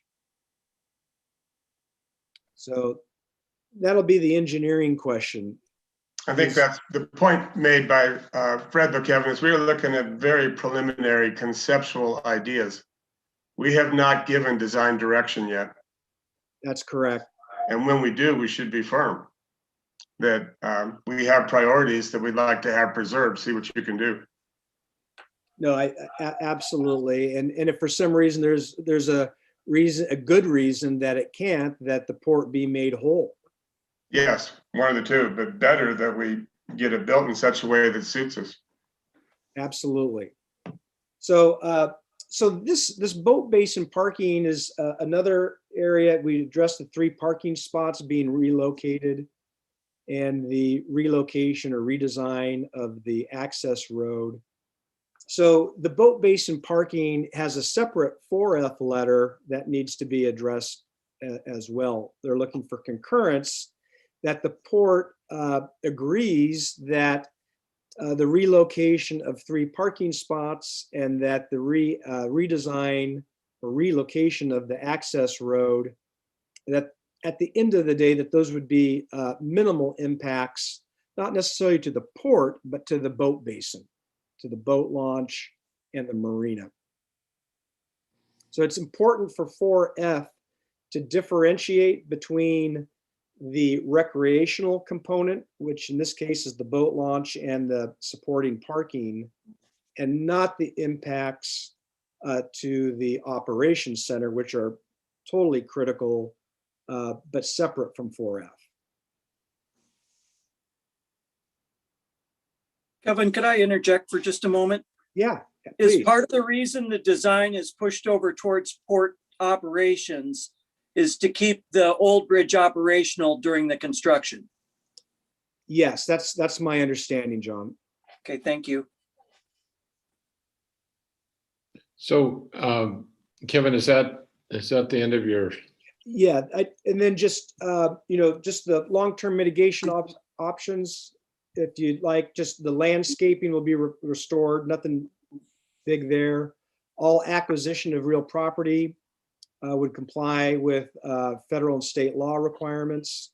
Laws would be followed to protect land uses, resource lands, and just reconfiguring the marina parking lot to replace the boat launch parking spaces and improve that road. Some closing things to consider. We mentioned the 5% design earlier. Also, just that the 4F letters are asking that there be concurrence, that those impacts to the marine and waterfront trail are minimal.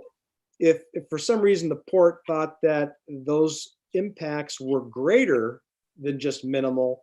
That would open up further 4F evaluation. And so just really wanted to make that point.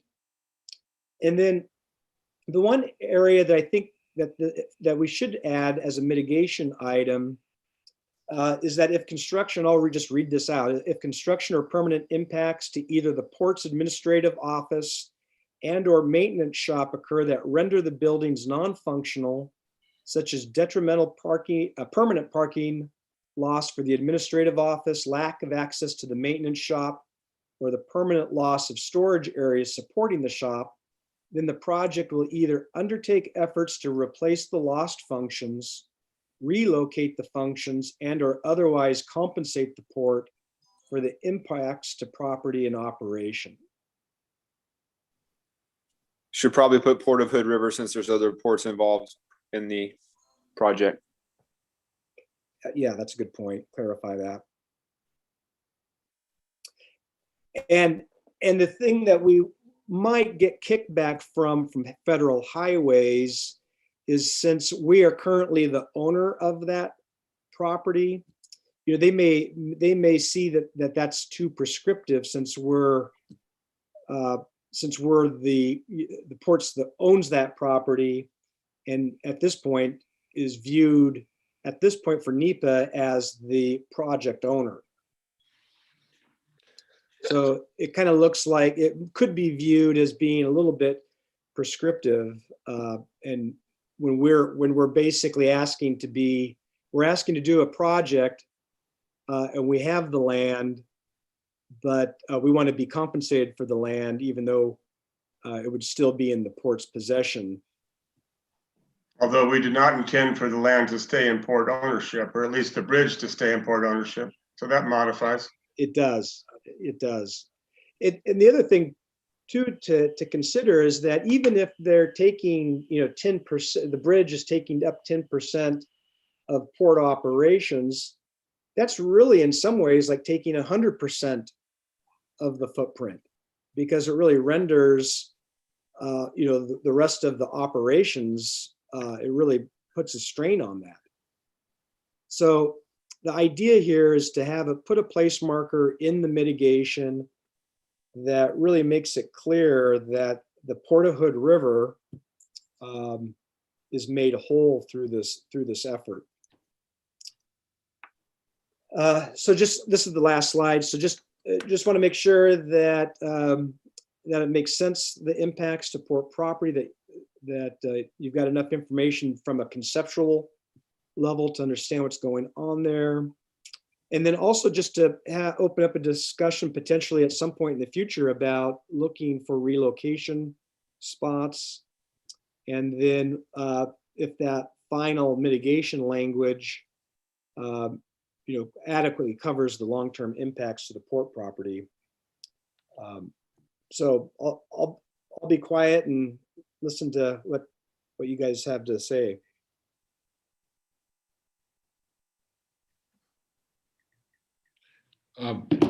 Could I just say that I think this is a really good briefing on the potential impacts. As has been said, we're going to be the client. We get into 15% engineering, and we're going to be able to direct the engineer to look at these issues and try to address them. I do think it's important to try to hold that language and work with FHWA if they have an objection, to have a strong placeholder. But we have to play that out and see what we can get. The most immediate question, I think, is the letters that support the de minimis conclusion to impacts to the trail, one, and impacts to the recreational facilities, two. And I'll say from my perspective, I'm comfortable signing the trail letter. As yet, I'm trying to get comfortable, but I'm not yet comfortable signing the marina one. And that's because I think you've heard that it might not be just impact to 3 spaces. It might be an impact to many more if the imperative is to have a dedicated access driveway to the port offices. And I just do not feel comfortable with sharing our access with all the delivery trucks and garbage trucks and our port vehicles in and out all the time, sometimes in emergencies, going through what can be a crowded marina parking lot. And I'm not sure if I can recommend that you approve me signing that at this point, but I can recommend that you authorize me to sign the 4F letter related to the trail. But on the other hand, I don't know what would make me comfortable enough to say, yes, I'm comfortable signing the letter and I want the commission to say yes to the marina, because it really is dependent upon future, early stage, but more detailed design of the access road and the marina parking lot. So I'm kind of stuck on that one. But I think the 4F letters would be fine. Kevin, does the commission need to approve my signature of both of those letters? No, it's viewed as an administrative task, but it's always good to get input on these. The only thing I would say is that if for some reason it's viewed as not, if there's not concurrence, that it's a de minimis use, that will open up a lengthier discussion. So, so if there is hesitation about that marina parking lot letter, then we'll have to do some additional work and report back at the next meeting on what those impacts for NEPA would be. So maybe this is too hard to ask, but what's the workout here? Do we have a preliminary discussion with FHWA to say, here's what our concerns are? And if the answer can only be derived from further engineering work, then is there a way to qualify the letter to say de minimis under the 3 parking space assumption, but potentially not depending on design? And does that still pass muster? Probably not.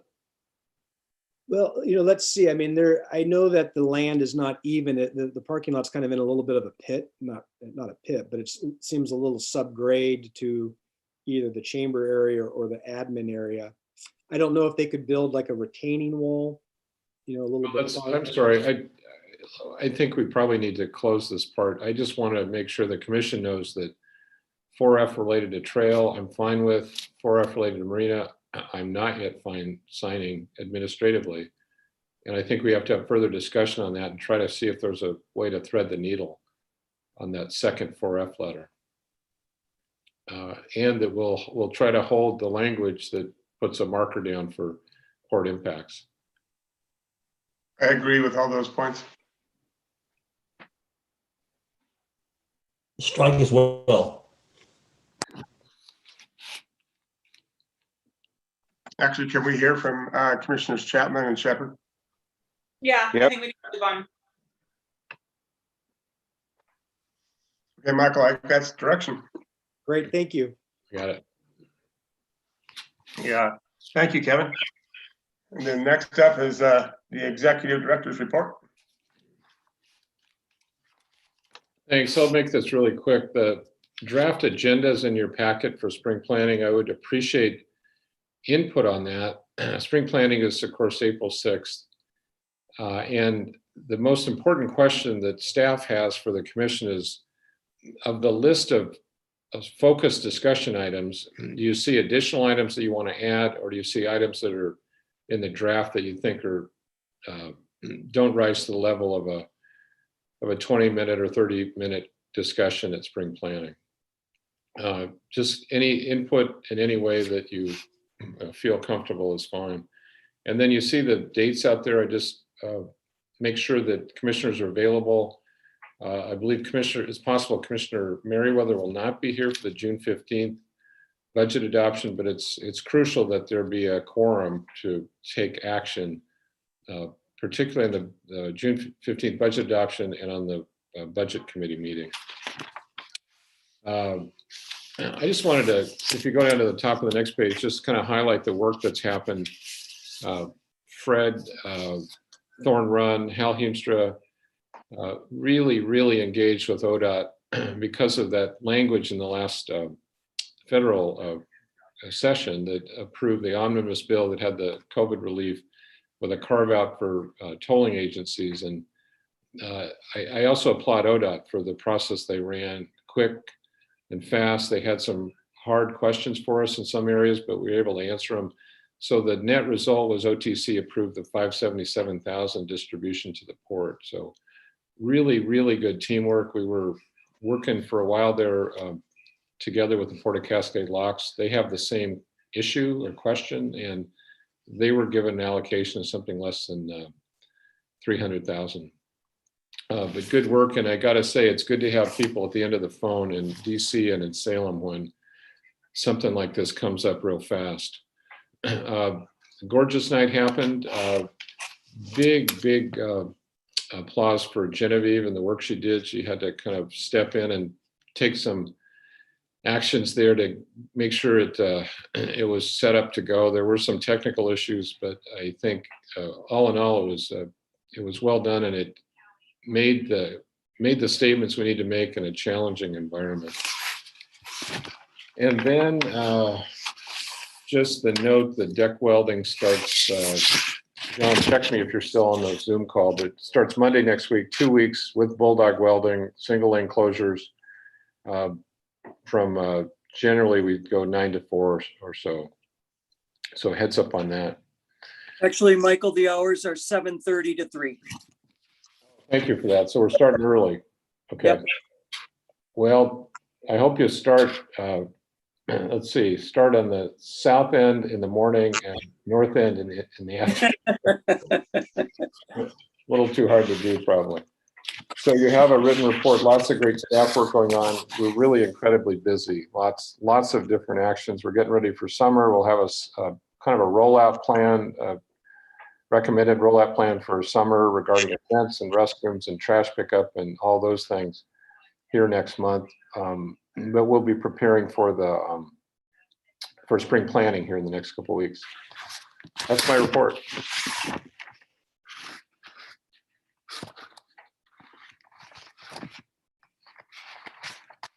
Sorry, any questions for Michael? And we'll move on to commission committee reports and the Airport Advisory Committee, Commissioner Strike. Ann, you want to take that for me? Yeah, sure. So we had a very Sam. brief AAC meeting last week to go over the final recommendations, acknowledgement letter, and those items. So it was met with support, and there'll be some changes in the AAC. Ken Newman is stepping down as president. And so in the next month or so, you'll see someone else move forward into that position, and that's about it. Okay. Then that would take us directly to action items.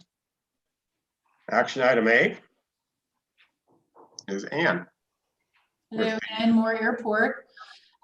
So what you guys have in front of you is the result of about a year of work from the noise work group that, if you remember, is made up of 3 airport advisory committee members and then 3 members of the public.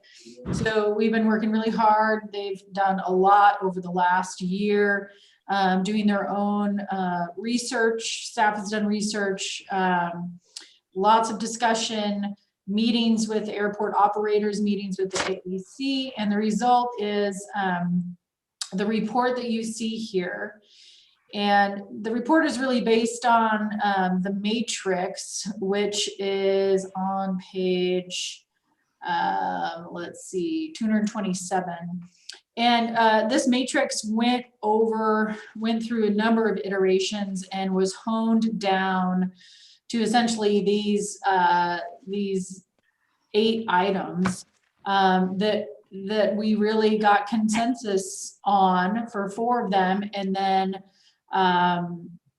some consensus and further data needed on the rest of them. So this matrix is really the recommendations that are brought forward and will likely come to the commission over time through different budgets, requests from staff. So as you'll see here, some of them we're asking you to implement tonight. The first one is the acknowledgement of best management practices. This is really a tool that the port can use with operators to line out our expectations of them and how they operate at the airport. This is 100% voluntary. We can't require operators to sign this, but the idea is to provide them with this acknowledgement letter when they sign a lease or a use agreement, so they know kind of what the community and the port expects of them. So the acknowledgement letter is also in your packet, and really it's focusing on pattern work, orbiting work, those are two different things, and really loud aircraft. So it's asking airport operators to be cognizant when they're doing orbiting and pattern work, and to really try to reduce those things and do those things in times that people would expect them to occur. Other items are, like we talked about earlier, number 2 is to respond and track and report all noise complaints. So help the port get a better system in place. And then a big one that is asked of the commission is that you acknowledge and consider, when making development decisions at the airport, the impact of noise that will be created by that development decision. So you'll basically have to think of and consider if what you're proposing is going to impact noise generation at the airport. And then the 4th one, which is also in the works right now, is evaluating the business model for the FBO to consider if a subsidy is needed. So the only applicant for the FBO is not requesting a subsidy. So that could be a potential completed item on the matrix. Other things that were really important that you'll see come up and that were part of the recommendations were to capture data. There's a lot of information that needs to happen here. There's really no company out there that can provide us with this service right now for a reasonable price. So staff is working on that, and that will continue. And then capturing data about low flying planes will need more work to understand how we could do that. And then another thing that will come before the commission likely during the budget is a request for a assistance for the glider club to buy a new and quieter prop. So those recommendations are essentially what's included in the noise report. And if there's no questions, we're essentially looking for you to accept the report and the recommendations and the acknowledgement letter. And go ahead. I just want to, sorry to interrupt. I'm going to suggest, I should have mentioned this at the top of the meeting, but it might be better to have these broken out as to 2 items for commission action instead of combined. So for the acknowledgement letter and the report? Yeah, one would be acceptance of the report, and the second would be approval of the acknowledgement letter. You don't have to do this until the commission says they want to, but that's my suggestion. I was going to mention at the top of the meeting. Well, the question I have, this is for legal counsel. What's the purpose for this motion?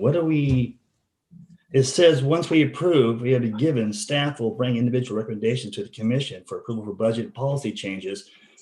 Can't we just have this document referred to during staff proposing a motion to us that this was Section 3, Article 4, the recommendation, but I'm not sure what I'm approving. Like I said, the framework here on item 1, I don't even understand what amount of traffic means. I understand everything you've listed here as far as noise, but amount of traffic, are they trying to limit the use of the airport? Because that's not my purpose. I agree with the duration of low flying aircrafts, but I want aircrafts to land at my airport, our airport. I don't understand the FBO definition. Why does it have a private company contracted by the port? Doesn't need to be contracted by a third party. Could be the port run the airport. I don't want that in there. So I'm not sure that we need to make a motion to approve this. I prefer we make no motion and we reference it. The staff can reference it for ours to make a decision based on this information given to us. But Jerry, are we bound by this?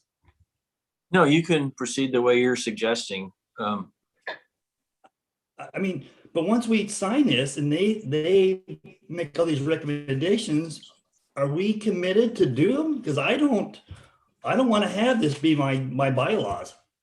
It can be a reference and a reference I use for my decision-making in the future. But I don't feel comfortable signing this. Well, you could call these guidelines, or you could call them something other than have them adopted formally as more or less rules to live by. Jerry, I would suggest that it's simply accepting a staff report. It's not endorsing them per se. It's not saying that it's policy. It's simply accepting a staff report with recommendations that will be considered. Each of them needs to be considered in the context of budget impacts and staff impacts and other things. So you have full discretion. It's simply accepting a lot of work and a lot of public input that reflected recommendations to the commission with no specific commitment to every specific item. Okay. I don't remember ever doing this, Mike. In 20 years, we're doing this as far as approving recommendations. I acknowledge them and use them as a tool and information to make our decision. But and I would say that by accepting the report, that's what you're doing. It's not. But again, with what's Hobie's saying, I don't recall other staff reports that we've done this in the past for, where we make a motion to accept them. We just accept them and use them as guides. We haven't done that much here, but it is fairly common in other public agencies. It's simply an acceptance, an acknowledgement that a report was prepared and it's been received. It's not a specific endorsement of every single item, because that really is future decision making. But it does, in a way, recognize the body of work and the efforts that went into this by really dedicated people. And I think they deserve the recognition that it has been accepted, that you are not formally endorsing anything specific. The fear that I have with that, I'm sorry, the fear that I have with that is that because we haven't done this in the past, and we've merely just accepted it and, congratulated people on all of their efforts and public involvement. And I worry that this is going to set a different tone of this is more binding.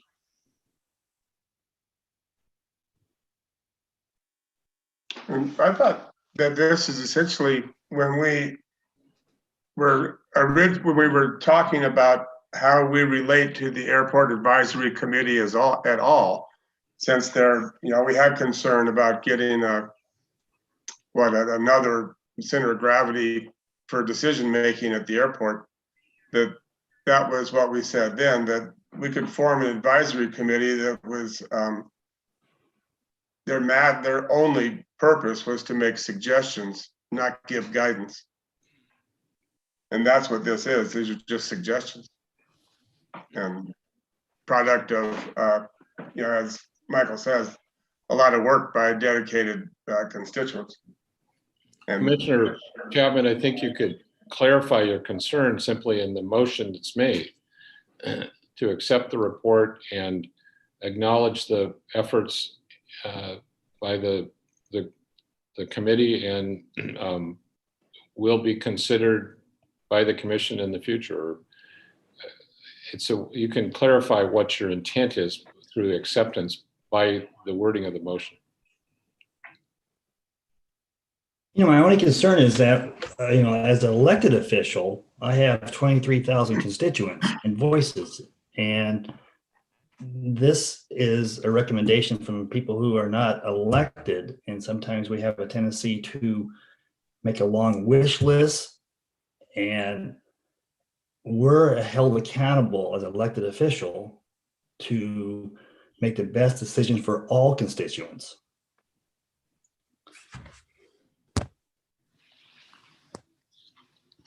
Yeah. Well, actually, everything on that matrix, though, Commissioner Strike, is kind of what you've been pushing for at the FBO. You know, getting automated intelligence and getting better information and data to work with. And John, I agree with you, but I said I just don't feel comfortable making a motion, and I could definitely have the staff come to me at budget and say, hey, recommendation 3 on the noise work group was this. This is what they recommend, and that would be a great tool for me to use. But I just don't feel comfortable that we've all gone through this in a fine-tooth comb, and like Christy said, once we agree to it, it's hard to change a different path or go a different direction because we've already agreed to it. And I just don't feel comfortable, but that's my opinion. Okay. I can see, I see what Hobie's saying. Or Commissioner Strike is saying, and I understand the concerns. I appreciate all the hard work, and I'm absolutely willing and intend to refer to it in decisions and discussions in the future. I don't personally think that these concerns are the concerns of the majority of our constituency, but I also don't think that matters. It's important, and it's important to me to listen to them and to hear it and to see this and to have it. Do I think it needs to be voted on as which makes it policy? No, but I think it's important to have. I know we're not voting on Marina Committee ideas and recommendations. We're just taking them seriously and referring to them. So I don't know that we need to vote on it, but I think it's important, and I definitely want to keep this, and I want to refer to it, and I want to, something I intend to do. So you might say acknowledge receipt of staff report on noise for future reference. Something like that. And rather than accepting, which makes it sound more like that the parts of it are approved, that it's an acknowledgement of having the report and that it will be referred to. Yeah, could you say that again, Jerry? Acknowledge receipt of staff. What were your words? Yeah, well, it looks like Genevieve's putting them out there for me. All right. I don't remember it. Oh, acknowledge receipt of staff airport noise report for future reference. And then the second part is actually a draft document that would be an attachment to future contracts, correct? So Yes, that could be. No. Well, It would not be an exhibit of future contracts because it's a completely voluntary agreement that we're asking operators to acknowledge when they do sign an agreement with the port. It's to be presented to commercial operators, lessees, so they know what the guidelines are that the port hopes will be followed. And so we would want commission approval for that. That would be a separate thing to approve that, but it's not a binding agreement or part of the lease. Right. So that's an acknowledgement also, correct? Well, it's an approval of this form. Yeah, I guess that would speak to the language of the form. The things that we're asking, the things we're saying are minimum standards, that we agree that those should be minimum standards for our airport. Right. So two different, I guess, if you're going to make motions, one would be an acknowledgement motion, one would be an approval motion. And we'd be approving the language of the letter, not. Yes. Commissioner Strike, does that suit you? Are you?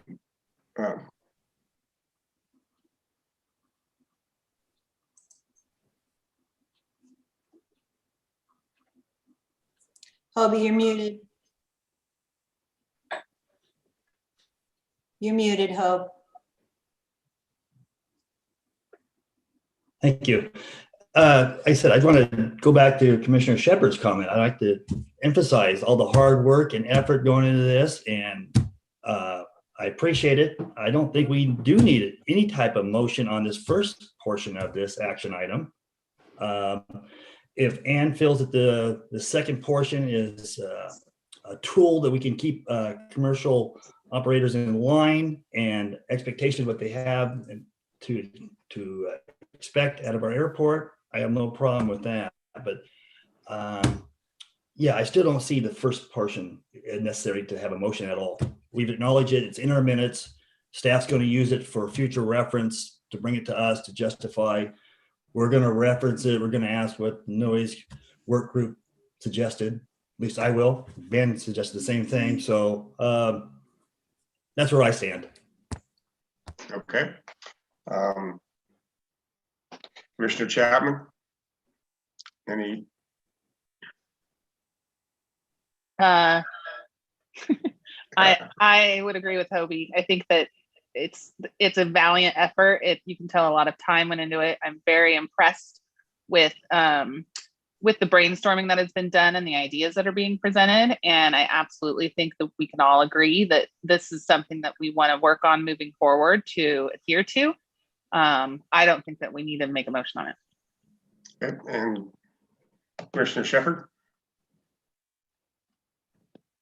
I agree. Yep. All right, then procedurally, Jerry, should I call for a motion and then just not get one and it fails?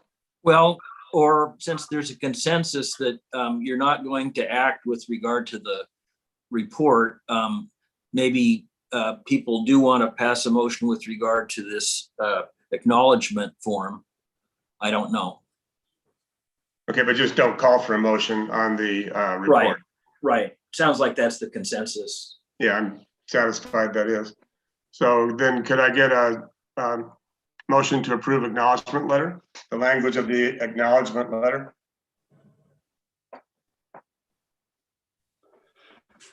Commissioner Everett, I'll make a motion to acknowledgement of the best management practice of operators at Ken Jernstedt Airfield 4S2 as presented. Chapman second. Okay, moved and seconded. Any discussion? All in favor? Strike aye. Chapman aye. And Shepherd's eye. Everett's aye, passes. And action item B is to approve resolution authorizing grant application to OSMB. Daryl. Right. Hello, commissioners. At our last meeting, we provided you with a report about the dock ramp floats, which are the access walkways to get onto the guest dock and the transient dock that parallel the boat ramp. And the recommendation we went forward with was to, replace it with some custom-made ramps that would better serve the public, be a lot safer, and fix a failing system. So I've been working with John and Michael on the plan for the infrastructure repairs needed at the marina. And this is one thing where it's starting to fail and it's not going to get better. It doesn't make any sense to try to repair it because it's an outdated design. So we went forward with the timing of the OSMB grant cycle and put together an application for a 50% match to try to get a grant to get the ramps replaced. So that's the information we've provided you. And we are asking that you would sign the application to apply for the grant. And then this would be a discussion item at our upcoming budget cycle meeting to decide if that's something, if we do get the grant, that the commission would want to go forward with to get the work done and the replacement done. So, does anyone have any questions? Does that mean getting the grant wouldn't commit us to doing the work? No, if we're not totally committed to it yet, we're just applying for it. And if we were to get it, the timing would be appropriate with budget. Then at that time, the commissioners would approve it or not. Am I correct, Michael? That's my understanding of that. Yeah, but I think can you hear me okay? Yes, So this resolution is authorizing the application. It's out of sequence because the grant deadline was last week. But by signing it, I think OSB or approving it, OSMB would believe that we are committed to doing this project and that we will allocate the appropriate funds in the fiscal 22 budget if we do receive the grant. This has been a real deteriorating structure for a long time, and I would highly recommend that the commission try to take advantage of this opportunity for a 45% match to get that project done. And how much would, and I read it, I just don't have the paperwork in front of me. How much is it that would be the port match if it's one, Right. if the grant's one? Well, the total amount we were looking at is 293,000. And so depending if we get a 50% or 40% of that, and then if there's a contingency, that does include, I believe, a bit of a contingency with that. So we could possibly be looking at, you know, what, $100,000 commitment, 135, or if we go up to 150, just in the range for that. So page 263 of the packet has as part of the application, has the budget. It's $261,000 from the port and $132,000 from OSMB. And it's carrying at this point a 15% contingency. And there's a number of those line items that are basically port staff and contributions that port effectively is already paying for through our staff efforts.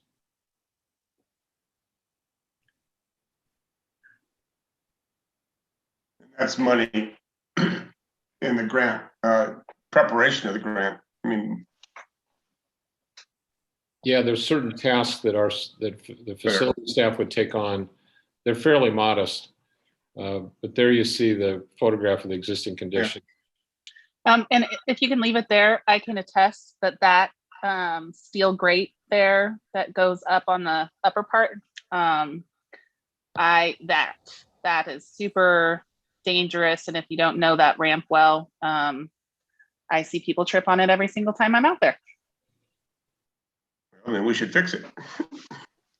Yeah, and that's the whole thing, is that, you know, fixing that attachment, it's like spending money on something that the rest of it's going to fail. So it was like, what really needs to happen is the concrete that you can see there that's cracked. Mm-hmm. You know, that's just a totally outdated design that doesn't work well for the Bonneville pool. It can work in some marinas, but with the fluctuating river levels that we get, it doesn't work here. So it's just breaking down. So the cost of just fixing part of it isn't really going to fix the problem. So that's why we went forward with looking at a custom ramp. Okay, well, I'm convinced. Is there other discussion?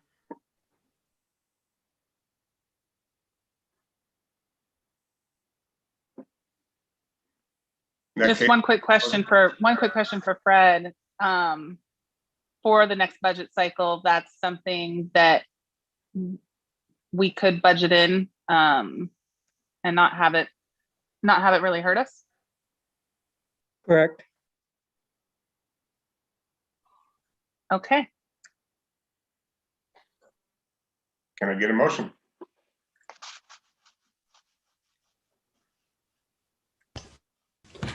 Mr. Everett, I'd like to go and approve resolution 2020-21-2, authorizing grant application to the Oregon State Marine Board for the boat launch flat replacement project.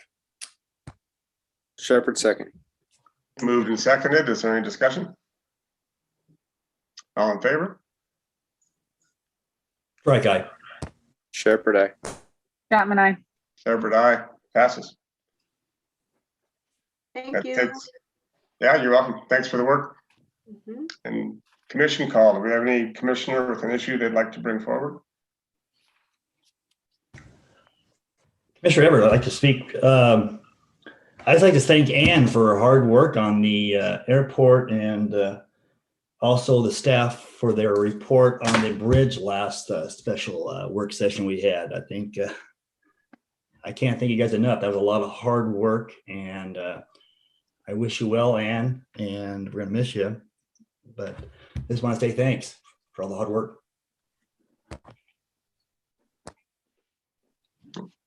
Yeah, and I'd also just like to thank Ann, and I'm sure all of us could go around the room and do the same thing. And also Genevieve, I did watch the One Gorge video, and that was really well put together, well done. So yes, staff, you guys are awesome.